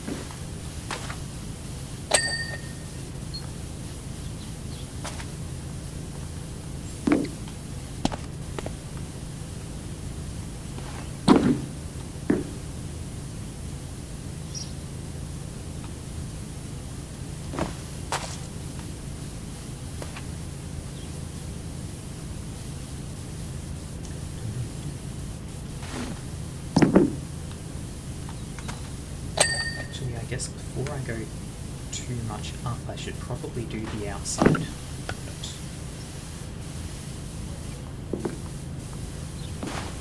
Cleaning all around here is all well and good, but I should also probably get down there.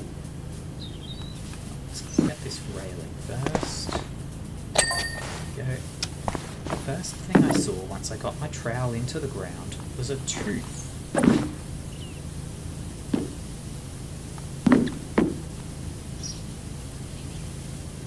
Yes, but not the tooth of a vole, or a rabbit, or even a tyrannosaur.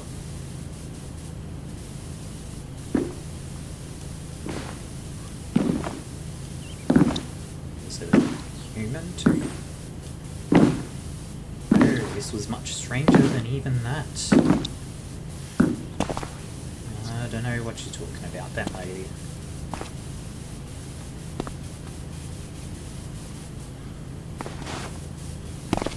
I realised that this was going to be a big and curious job.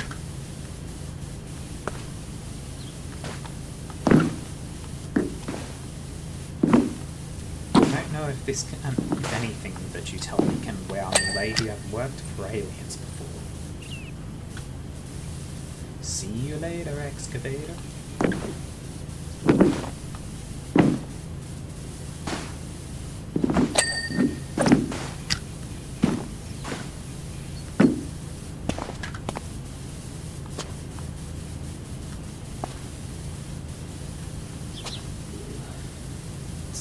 Take too much longer to clean all this, actually. I think it goes pretty quickly because it's large open spaces. Seriously, you're meant to get into a door up there? I mean, having the handle down low makes a lot of sense. You can reach it by standing on here, but like, that's a climb to get in. There's no step or anything to help you get up either.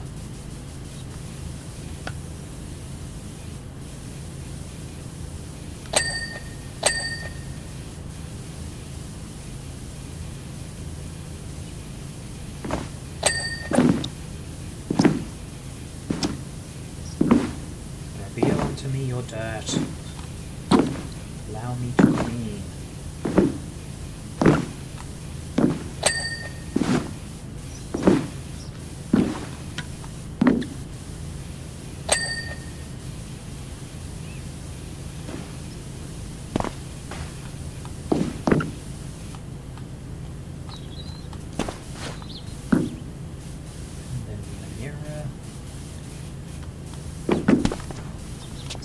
Down here as well.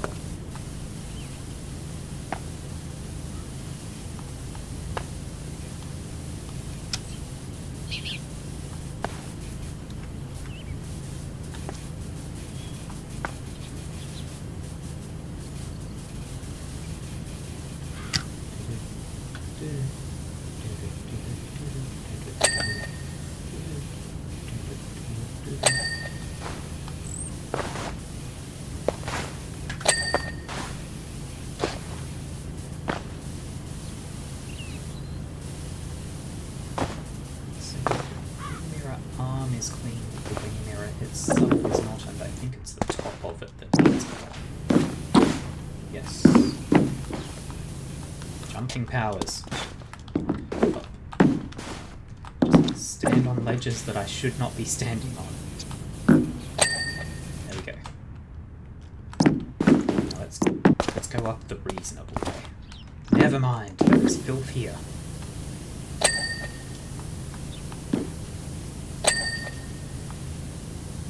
We'll cleanse this machine of the filth.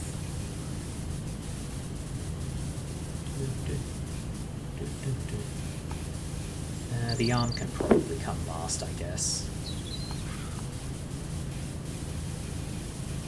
Get all the cab and its machinery done.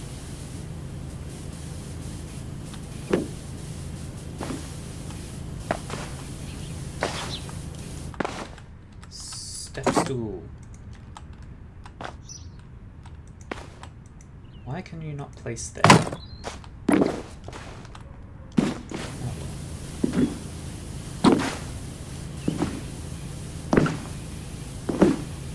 Really? Do I have to put the ladder somewhere? There we go.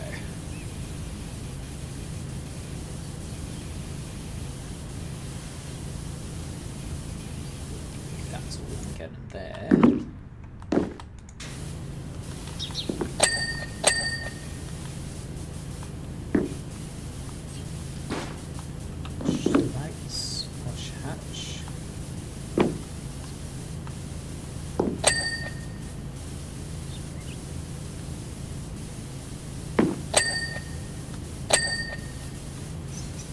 Good.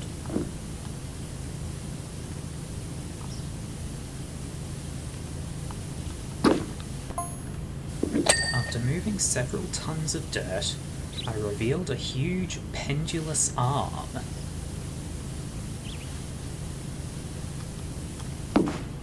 Was it a statue or something? Further down, an enormous body.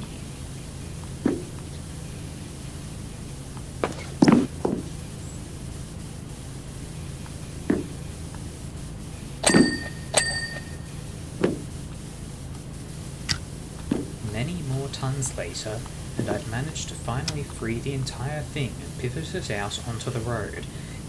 It was this? This was buried under her yard? That's right, as incredible as it sounds, with just my trowel and shovel, I excavated this excavator. Okay, that's pretty surprising.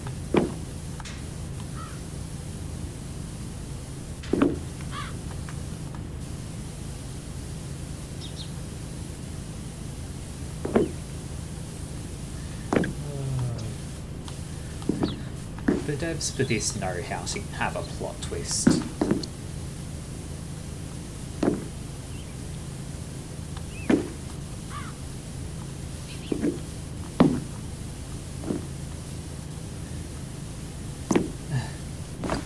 Good writing. Good writing can make a good game great, and it can make a great game excellent, and an excellent game amazing, and so on. Just good writing is always good to have.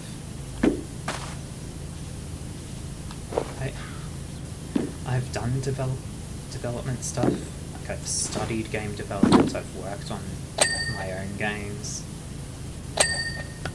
So I know that you can't always have like every skill available to you.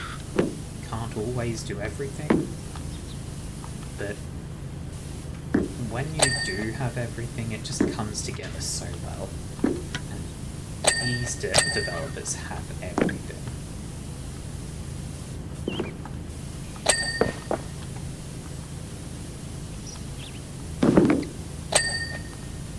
Honestly, if I could work with anyone, it'd probably be these guys, but alas, I am in the wrong country.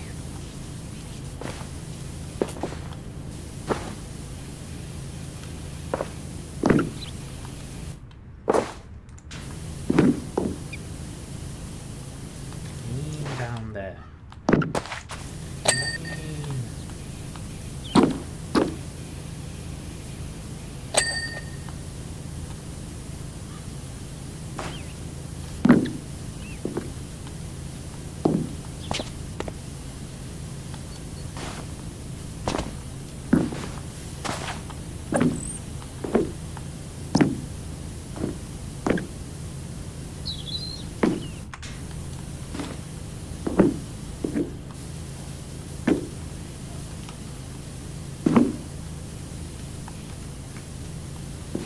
Missing stuff down here. Here I am.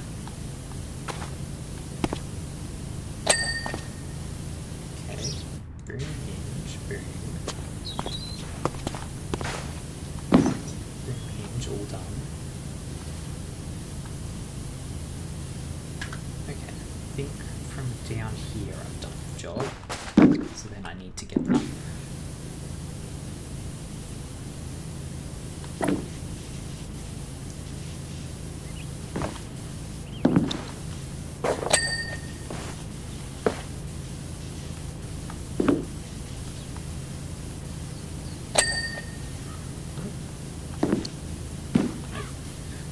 Something else that was down there. I didn't see what it was.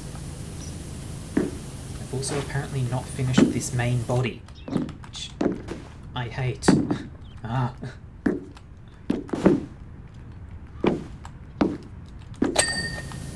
Stuff here as well.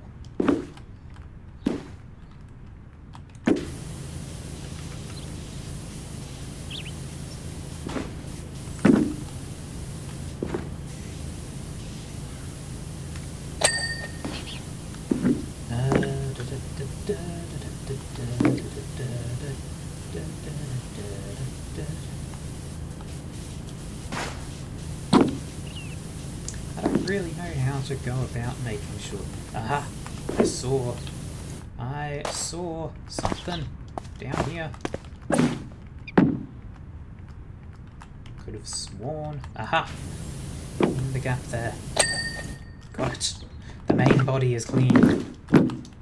Let me up.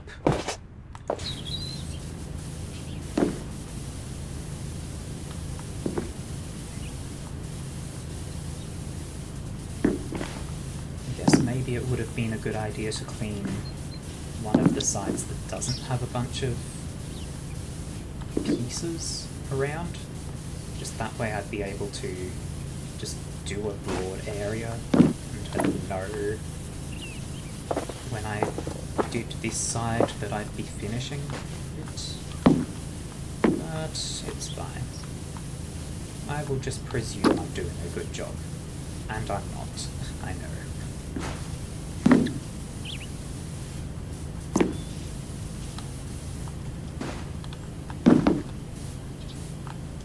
Okay, screw it. I'm down here now. I fell, so I shall be down here.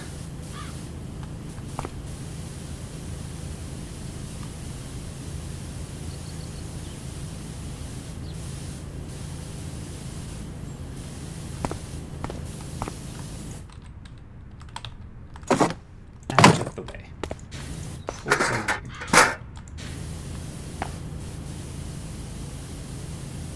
This is going a lot more smoothly. Do not ride in the bucket. Okay then.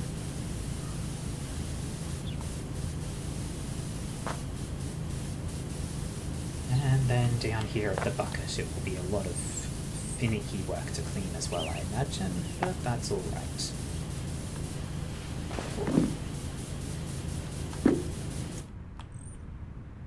It's ore.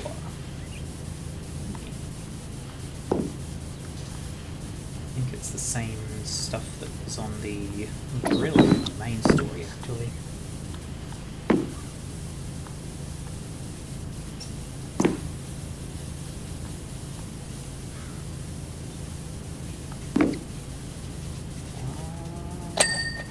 Something did.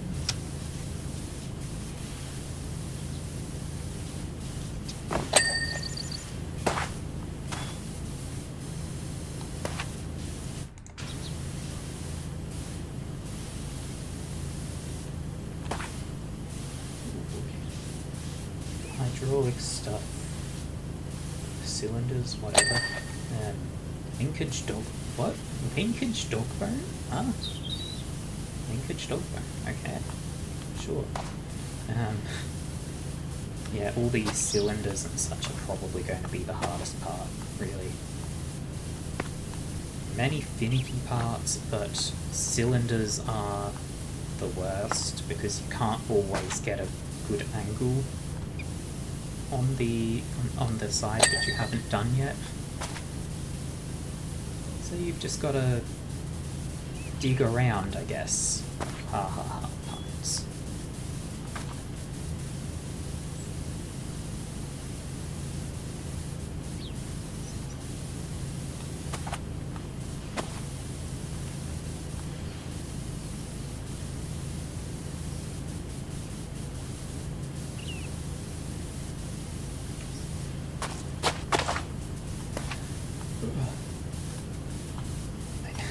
I know dead air is not good for a stream. I think it's like 7 seconds of dead air is as good as not streaming, or something like that. Or it takes 7 seconds. What is it? 7 seconds? I know there's something to do with 7 seconds. Is it that people who find a stream will stick around for 7 seconds and you have to grab them in that time or something? I don't know. Dead air is not a good thing, but I run out of things to talk about sometimes. I can't resolve it. I saw a bit of orange shine over there.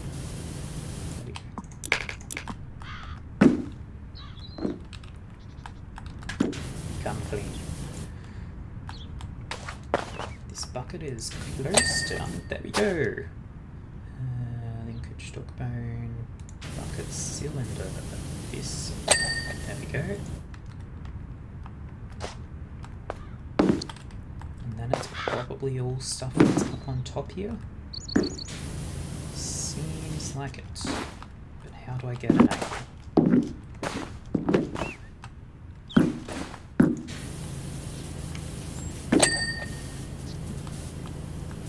Now it's just boom, boom, cylinder bracket and stick cylinder. Okay, so this is the stick cylinder. This is the boom. So how do I get an angle onto the clean parts of the stick cylinder? There's that. There's the boom and boom cylinder bracket. Boom cylinder, boom cylinder, boom cylinder bracket, boom cylinder bracket. So this is what's not clean. Where is it not clean?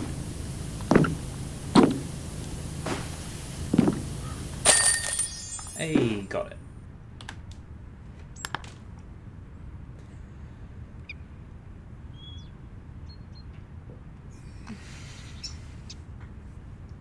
Very nice. The job you've done on the excavator is astonishing. Now it's clean, I can scarce believe I found it buried in my yard. Just goes to show, if you just keep going, amazing things will follow. Just out of interest, how much do you think this thing could go for? I've got a feeling I've compromised the bungalow's foundations, and I could do with a cash injection.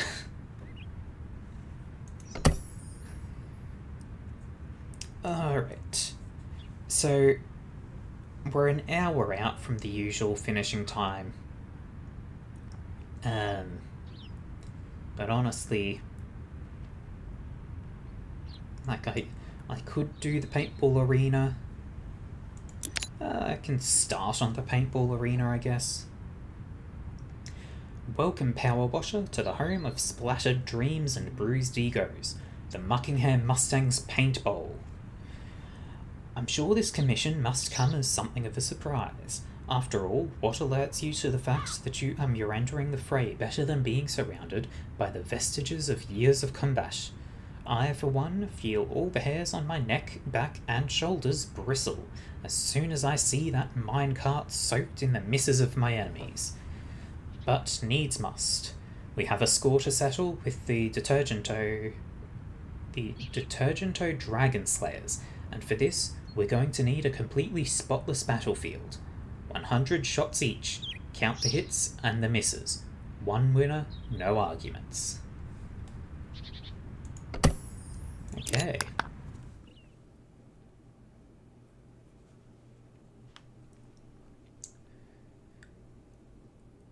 Loading.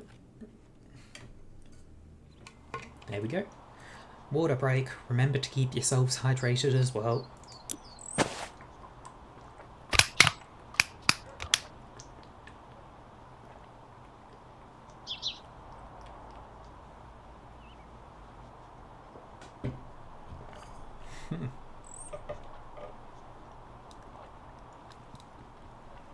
Okay, this is going to be a lot. I'm not a sentimental person. Nothing could be further from the truth, but it's still going to be sad seeing all these amazing memories get washed away.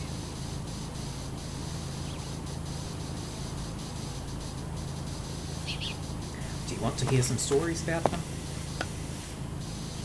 You're going to tell me regardless. Yes, I do.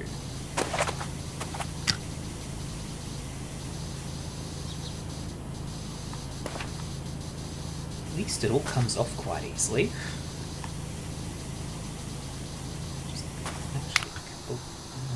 Yeah, the green works. Green nozzle works nicely.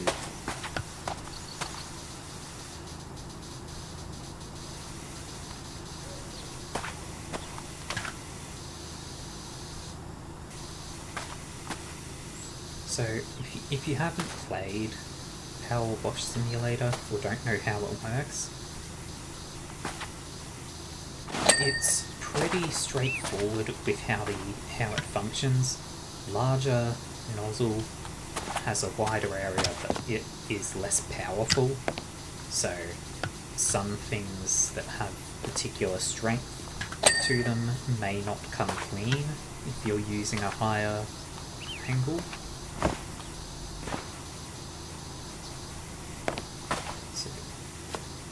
So it can take a bit of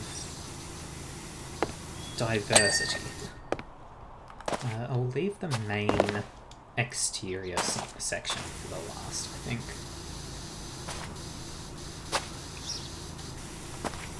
How do you get so many paintballs on the underside of this?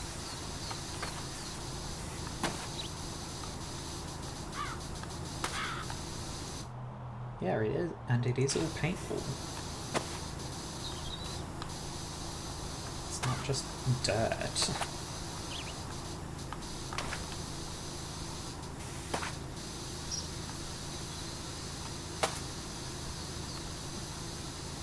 It comes off very easily, so in mere minutes, this ramp shall be good as new. Spots. Unless I get distracted and go clean something else, which is entirely possible.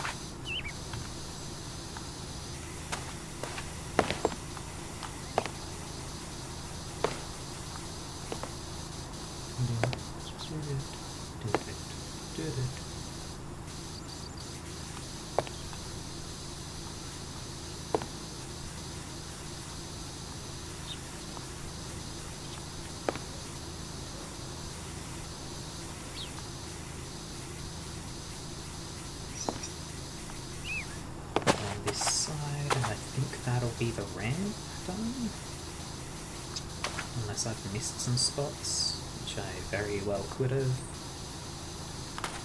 especially on the corners and edges like this.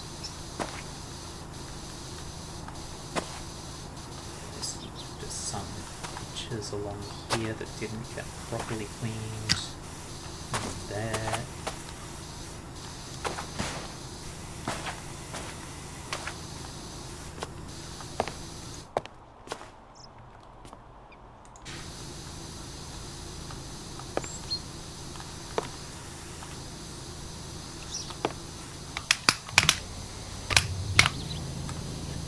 Yellow nozzle time. Bring in the real power.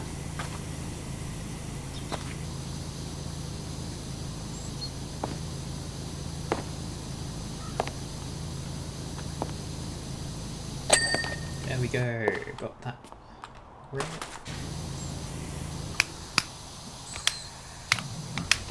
How does the white do actually? Oh yeah, it works.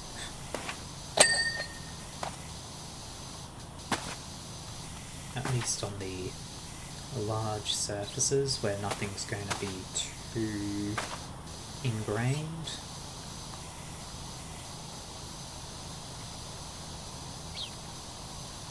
Still gotta have some care with the white one, even if it all comes off easily, because the edges of the spray aren't consistent, so you will miss some that's out towards the edge.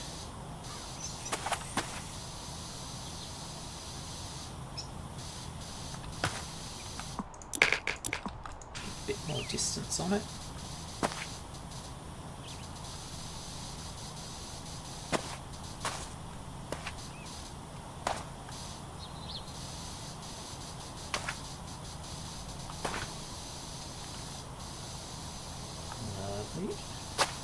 Guess clean all that upper area that I can while I've got the extension on.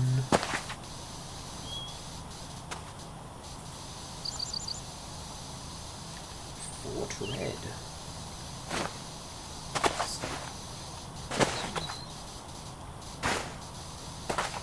Something makes me feel Team Fortress from the Red Fort.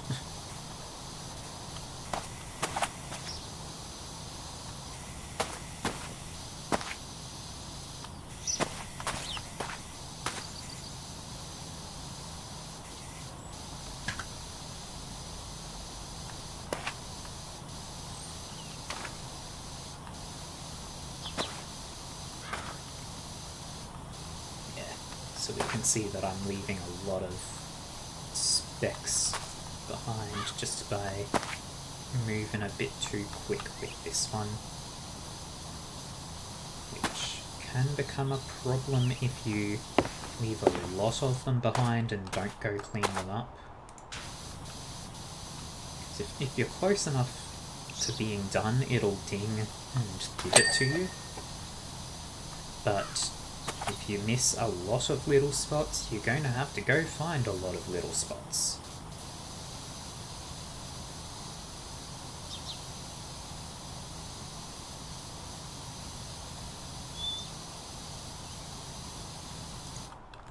Hello?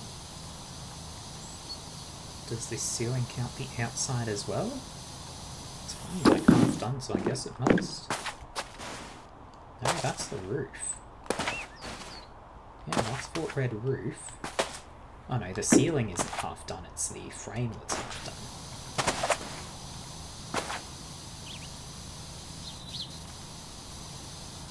I'm not sure what more the ceiling has though. It's like stuff in the base.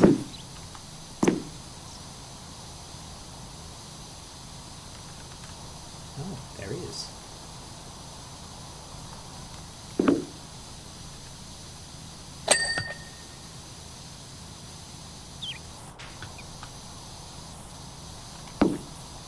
How is it not done? Ah.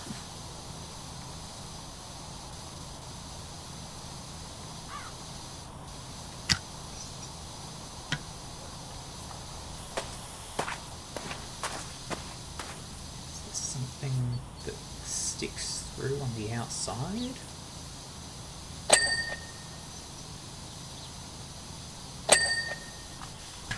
Inner sloped wall, outer sloped wall. Oh dear.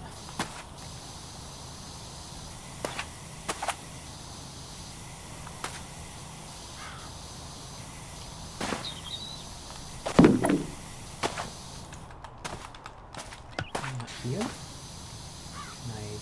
No, this is just a frame.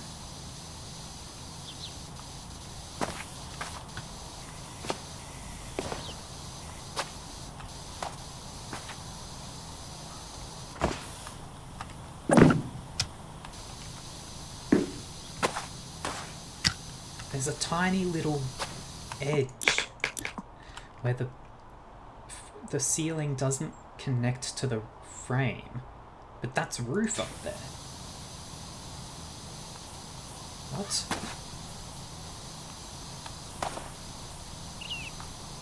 Yeah, that didn't do the ceiling, it did the roof.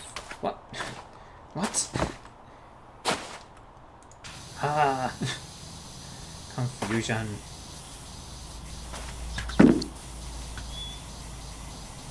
Oh boy, a pickaxe. This is Minecraft now, is it?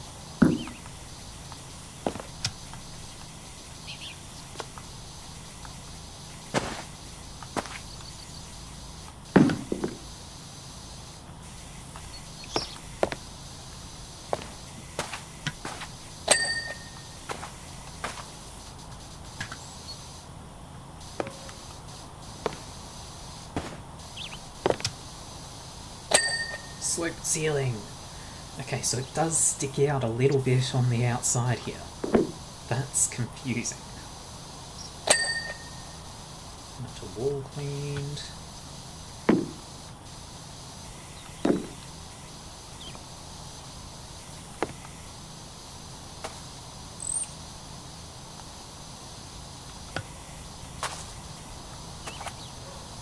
This wall, and then I guess it'll be the pillars and the top of it. Oh, and the sign's going to need good clean as well, of course. Oh, I haven't even touched the inside of this wall.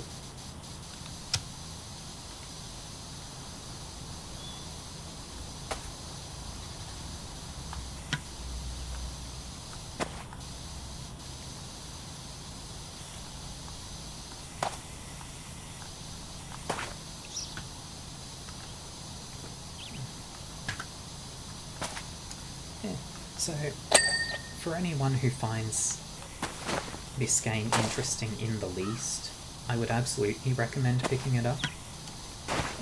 There are a lot of free things that get released for it. There are some paid DLCs, either released or in the works. I can't remember which. Like there's so much free content that gets added to it. This was free. This was a free release just from a couple of days ago. It's very much worth it. And if you have the money to spare, it's absolutely worth buying the extra things as well, because it supports the developers. And developers who are dedicated to their game deserve the money.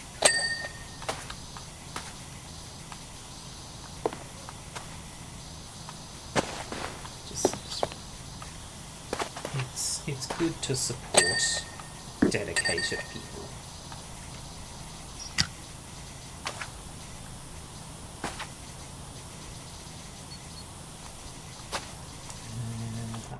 That's going to go a full way from the building. Yeah, might as well clean to like this point, and then I'll come and do the rail later.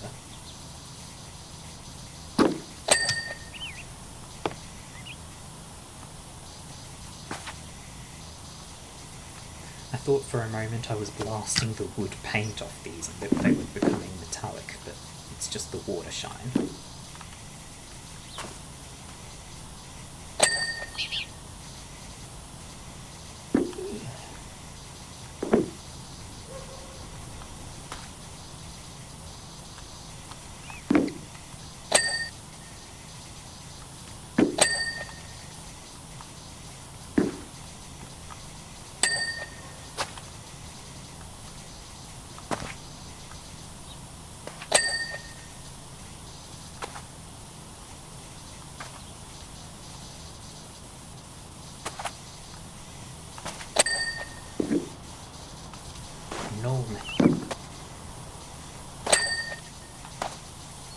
There are gnomes in pretty much every map. Some hidden better than others. I think there's also, hang on, sneeze.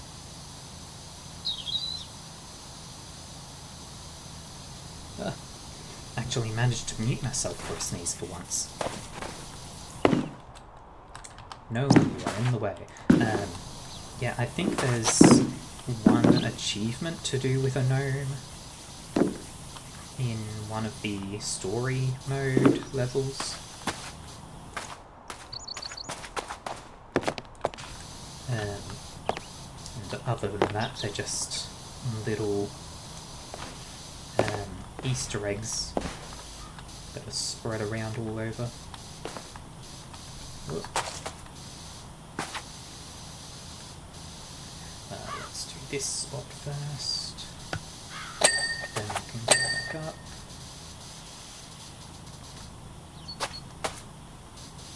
Okay.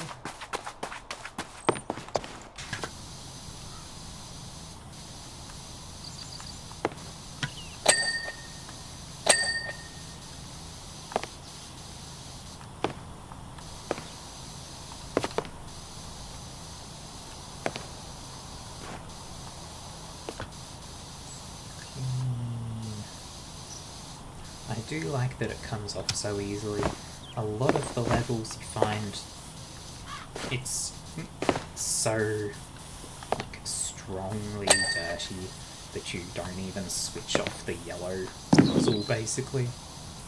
So being able to use actual white nozzles for once is refreshing.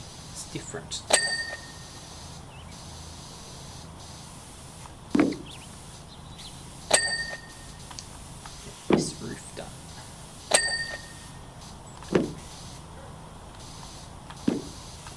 Is done, so it's just this roof and then the very upper area. Don't fall off.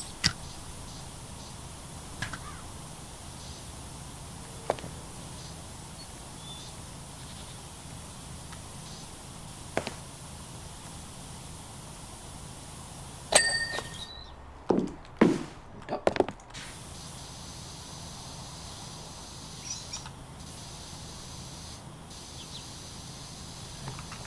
Under here, didn't. Gotta get all those nooks and crannies.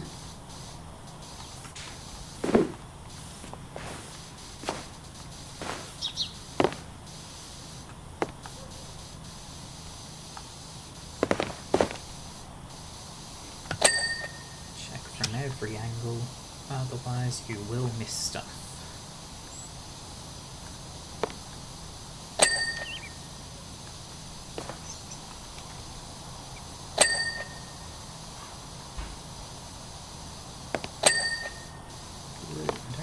This post isn't done.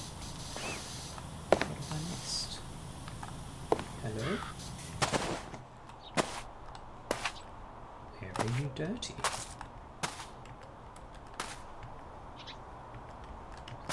Aha! There we go.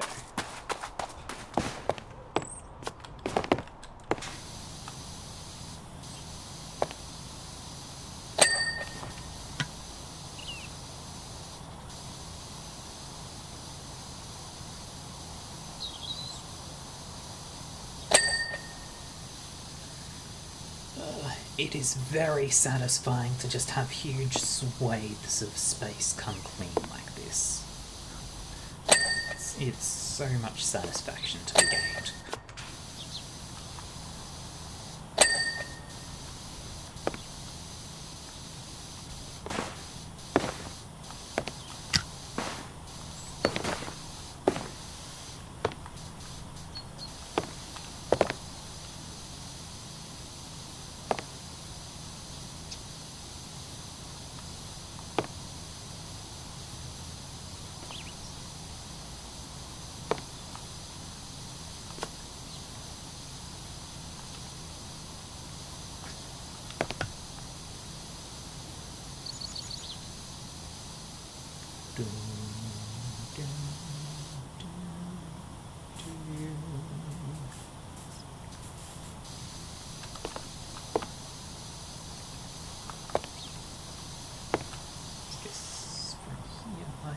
East. There we go, pole and flag.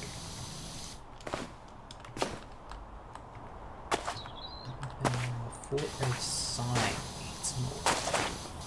As well as this wall cap. There we go. From above. Long extension. There we go. I think that would be the Fort Red. Okay, Fort Red starts here. Clean. Fort Red tower floor and wall caps are not done. Otherwise, it is. So, tower floor. Up here. Ha. Corner. Where else?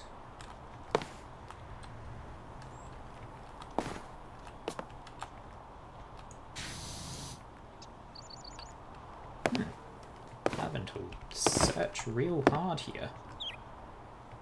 Does it stick through somewhere? Is it just going to be a corner? Yep, okay. And the other thing was a tower cap, or a wall cap, rather. Which one? This one.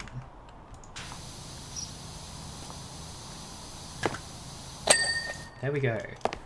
Fort Red complete. Let's clean off this cactus that's over here as well.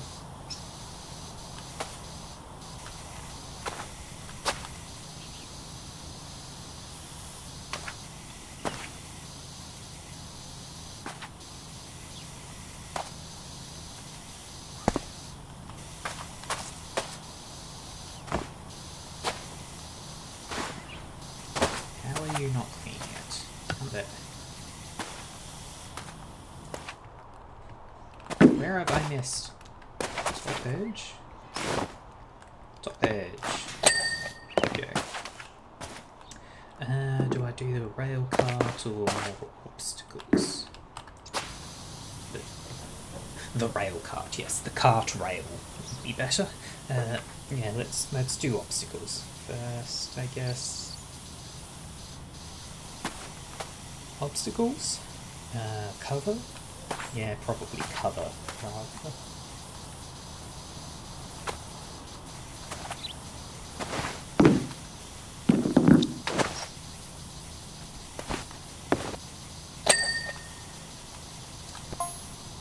See that purple blob just on top of the corner of the cactus? No.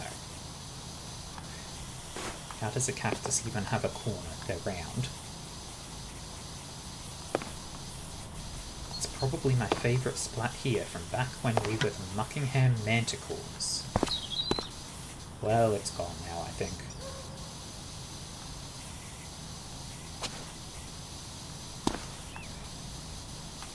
Miggy Mist, captain of the Dragon Slayers, had sprung out of the fort with only one thing on his mind: my demise. Very impressive, yes. So I instinctively surged into my signature forward roll.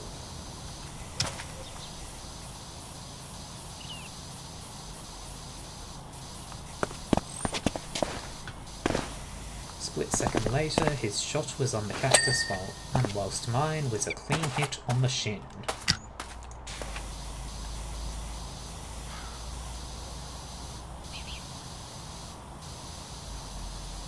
Honestly, if it was the top corner of the cactus that was on, I'm not sure that your roll played. Oh, if it was a small cactus like that, maybe it did actually help.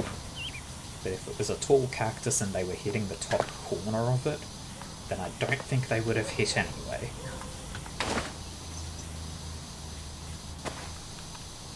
Now back to washing away all of this person's precious memories.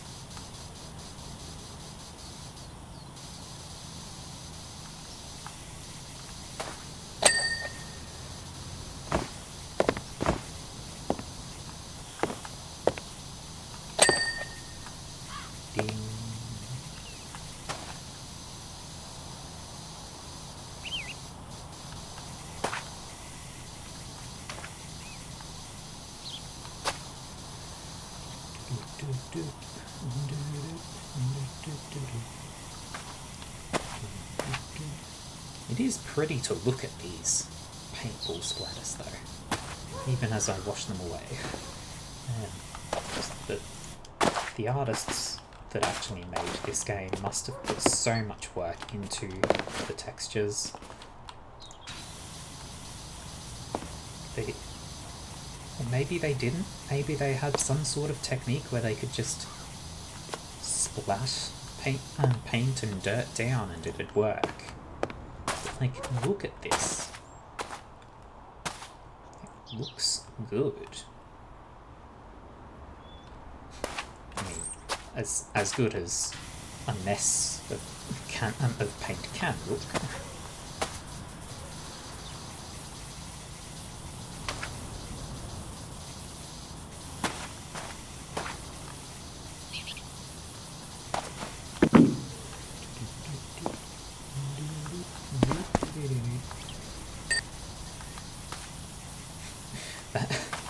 I feel like that ding for the barrel got cut off a bit. It started and then just didn't happen.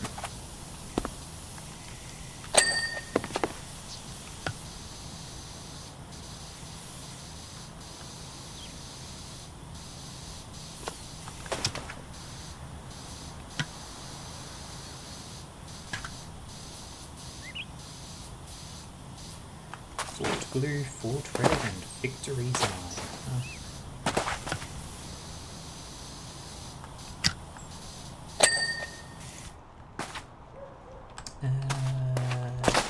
Let's go for these crates. I'll leave the big things like the walls and such, and the rock formations, until towards the end, I think.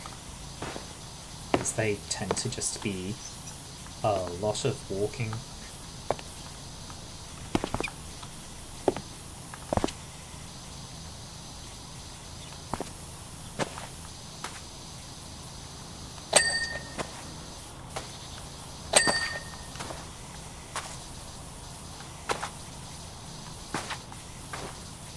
How do you get paint into corners like that as well? God, some very bad shots played here.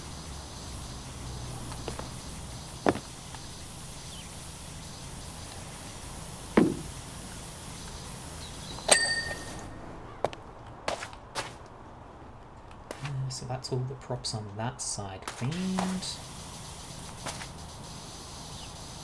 Now we start on the blue side.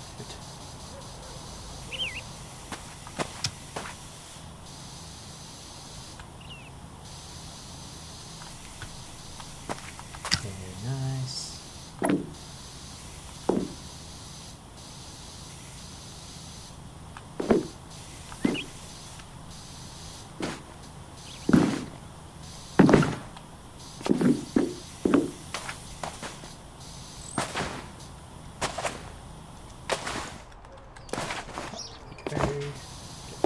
Edges. There we go.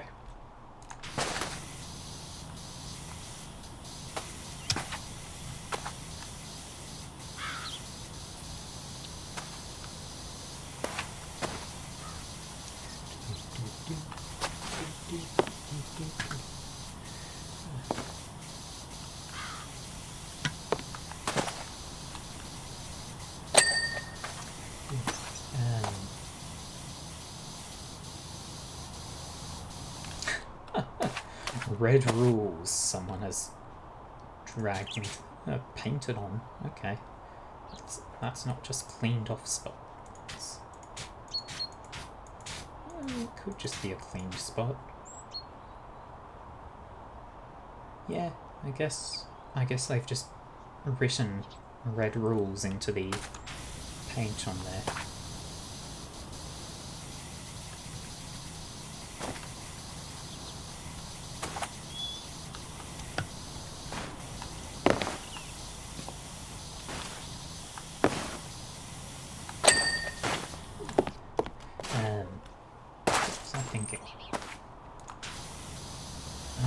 Yeah, so I'll be getting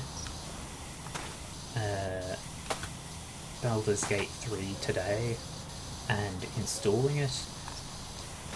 I might stream it next week, but it will not be from the start, because I am absolutely going to play it before then. No chance I'm waiting a week to start my gameplay.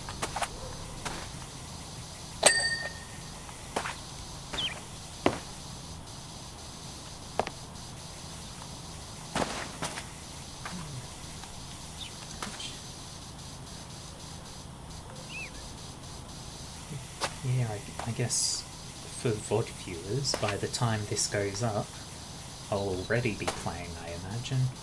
So there'll be no chance to give input on classes or anything like that.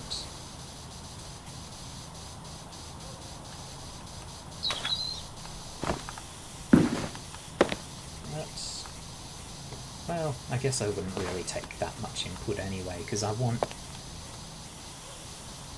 a character for Baldur's Gate to be what I want to play, really. When I played Pillars of Eternity, I was very open to input, because I wasn't really too concerned about it. Played more of the game, but like the character wasn't that special to me. So this time around, the Baldur's Gate one is going to be quite special to me, I think. So I want it to be what I want.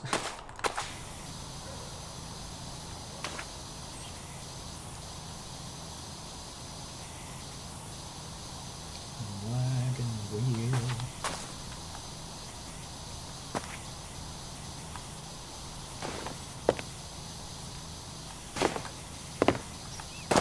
Wagon wheel, very different from wagon tail.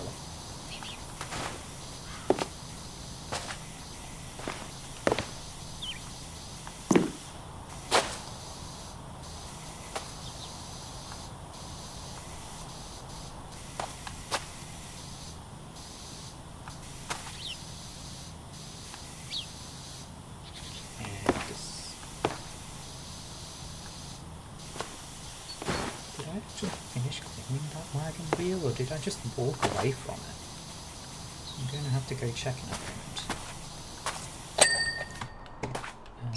moment. Hello, did I clean you? No! Ah! I did a bunch of it and then just walked away and got distracted.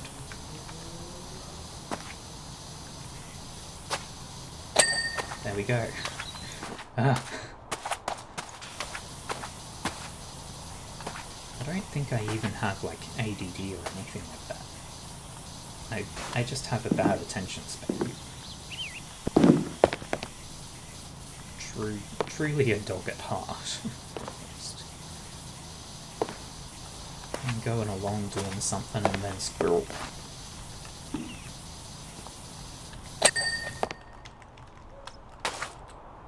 Okay, so exterior fort glue. Rails. Let's 15 minutes that we've got. Let's do some of Fort Blue, and we'll end stream whenever I end stream, really.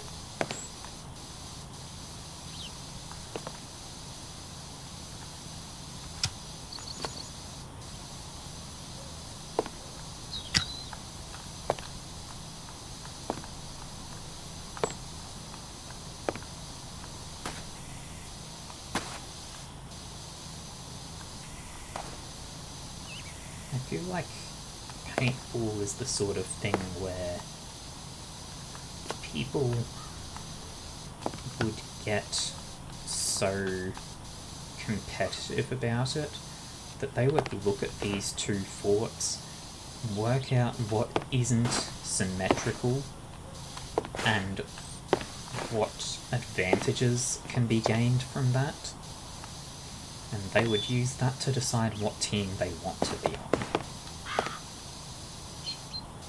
Just, it has the feeling of the sort of competitive thing like that.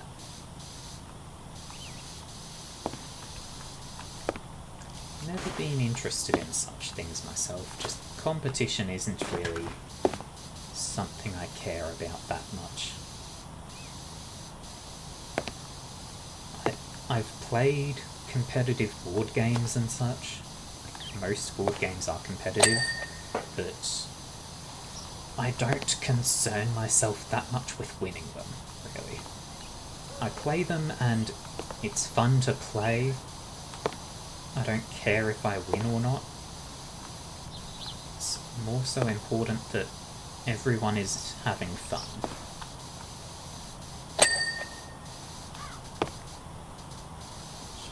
Which of course does mean I lose a lot, but that doesn't really matter. I don't care.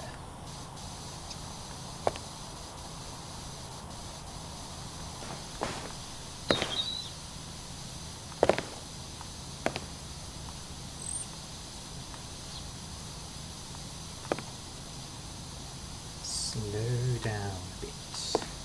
I'm getting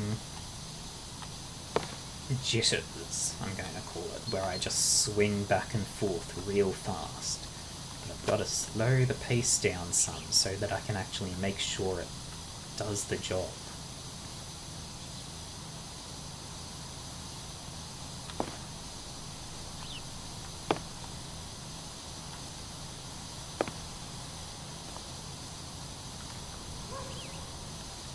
Yeah, like you can see, if I go nice and slow, it gets very nicely done. If I come over to this one and just... yeah, that didn't work so well.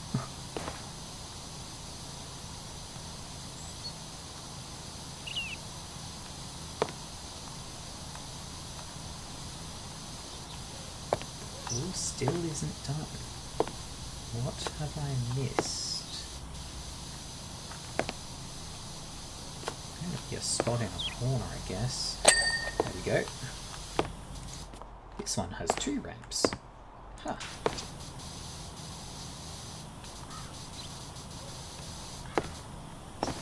Let's get the flag before I forget about it.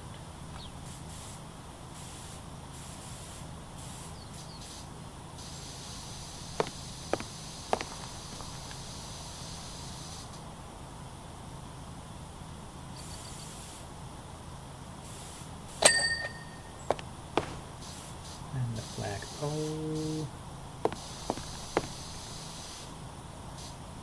There we go.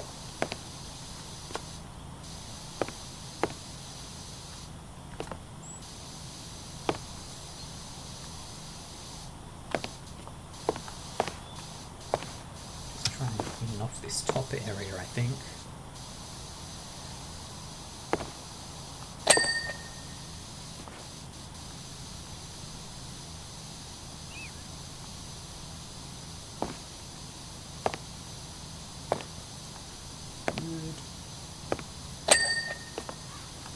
Pacing is good that I can just crawl and that's the right pace to get it cleaned.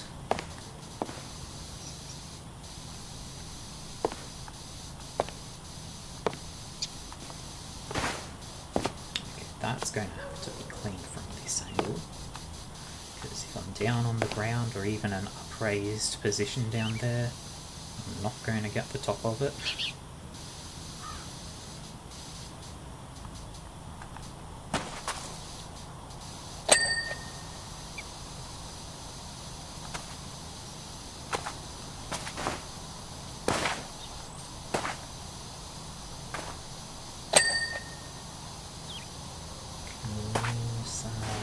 There we go.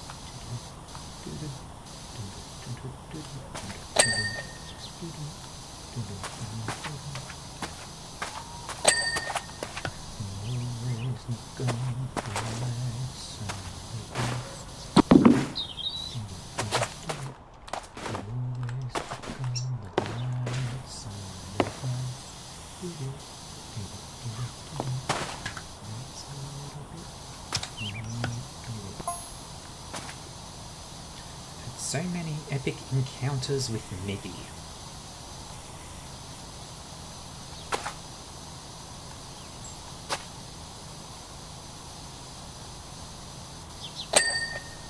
People would always say how evenly matched we were.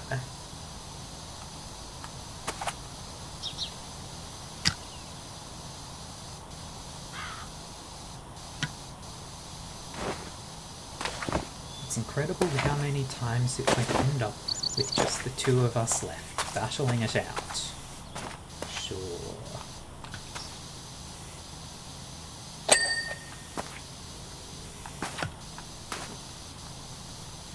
Always one eye on the prize and the other on each other's torsos.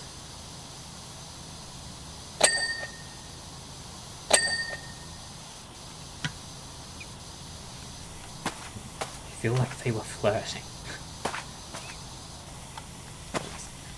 These two have tension.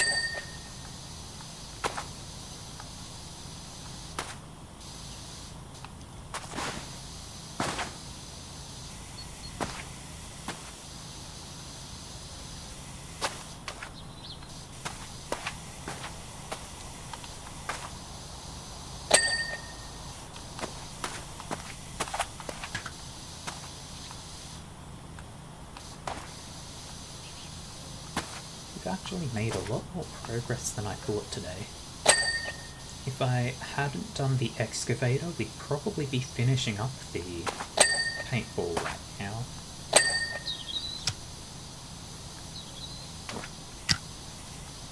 Well, that's fine.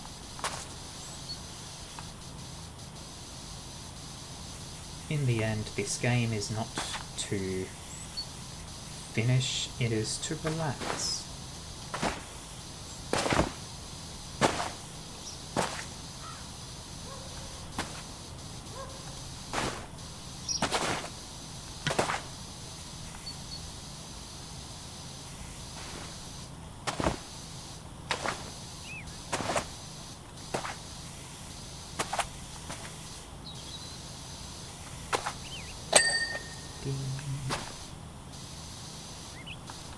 Relax and acquire dopamine via ding.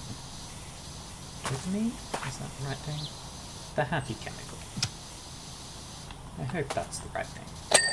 Not just some random drug that I've heard of and forgotten what it is.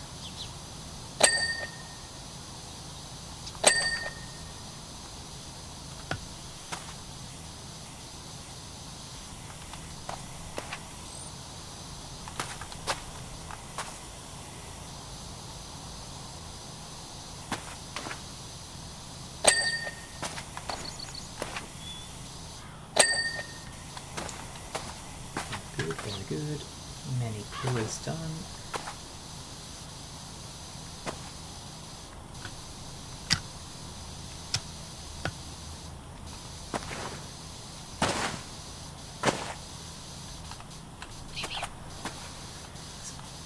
Get this ramp while I'm here because I keep forgetting to finish it.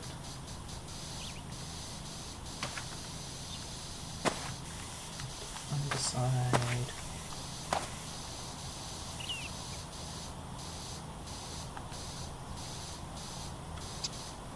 Corners of the ramps are real sticking points.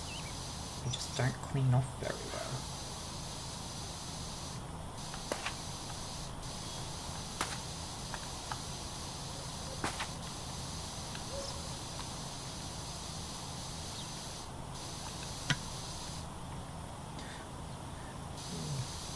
Might as well just be laying on my back at this point. Just completely prone, looking directly upward.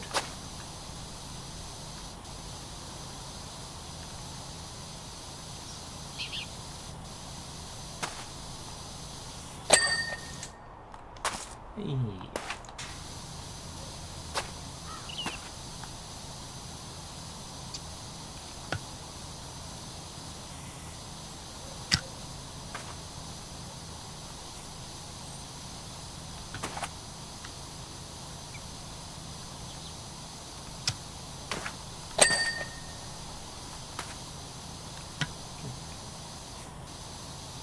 We might just pass 50% if we finish cleaning off the blue fort.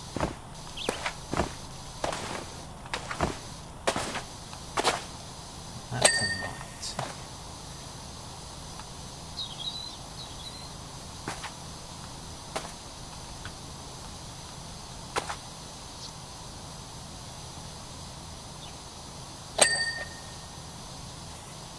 It'll be close, but I don't think it'll quite get there.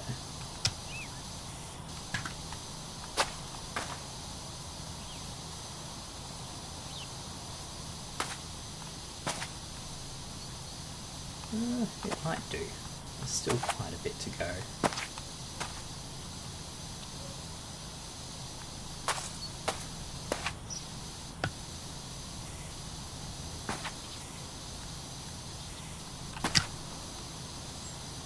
Is there that much? There's some more exterior, I believe. There's that ramp and the seal. Oh, but it is going pretty quick actually. 49% already, so it should hit 50% by then.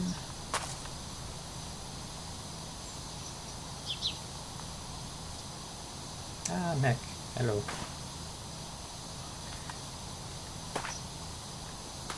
You return. Yeah, it's not a surprise that people take paintball quite seriously. People can be very competitive, and sport like that does really play into it.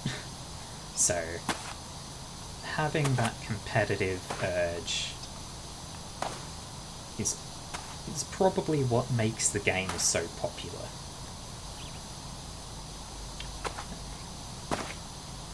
I can enjoy many things, but really I enjoy games most when others are enjoying them. If it's something that multiple people get involved with. If it's just a single player game, then I enjoy it most when I'm enjoying it. But if other people are playing, then I want them to have fun too.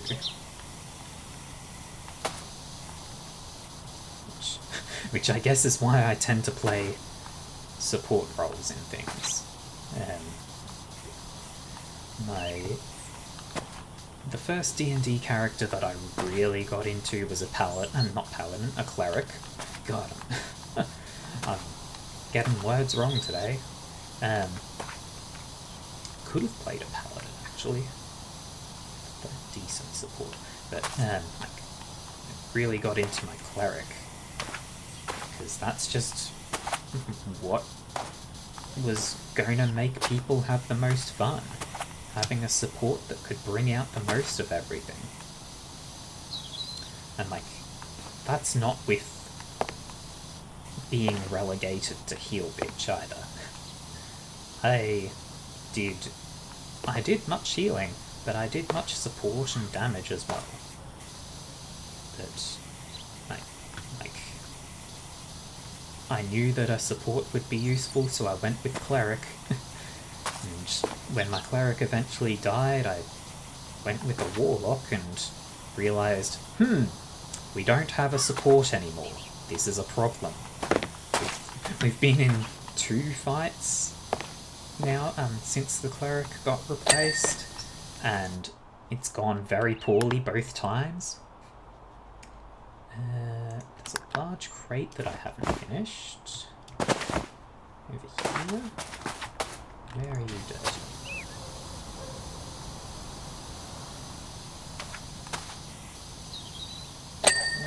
There we go. Let's see. Fences, fence posts, not worried about that. Blue fort frames and posts.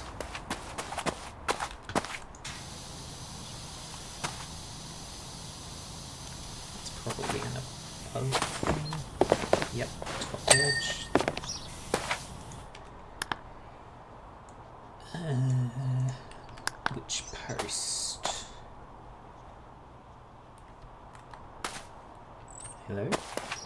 toast is flashing. This one.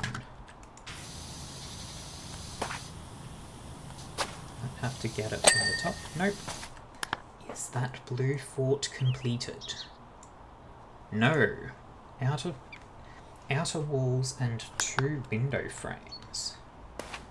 Okay, this outer wall. There we go.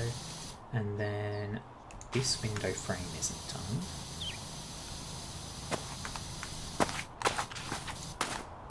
Throw the edge here. There we go. Is this window frame done? Yes. This window frame. What else is missing? Nothing for blue fort.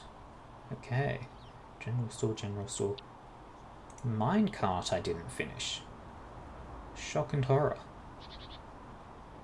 Or the pickaxe. Good lord.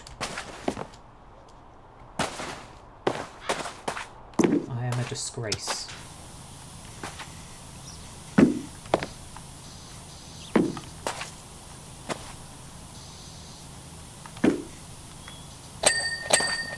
Minecart, wheel, and pickaxe on top. Is there anything I've done a lot of that I didn't finish? No.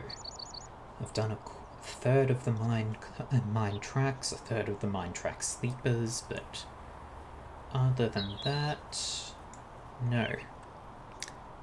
So, at that point, we've just about past my ending time, so I'm going to say, if you have enjoyed, I have a Discord and a Twitter where I will give announcements of when I'm about to go live. I do go live same time, same day, every week. If there's anything that is going to prevent me from going live, I will also make an announcement on those 2 places. And I also have a YouTube channel where I upload VODs from my previous streams, mostly because Twitch only keeps them live for a week and then just gets rid of it. So I put them up there on YouTube just so that they'll stick around for a nice long time. And with that, I believe that's everything. Yep. So, thank you very much for being with me today. Have a good one.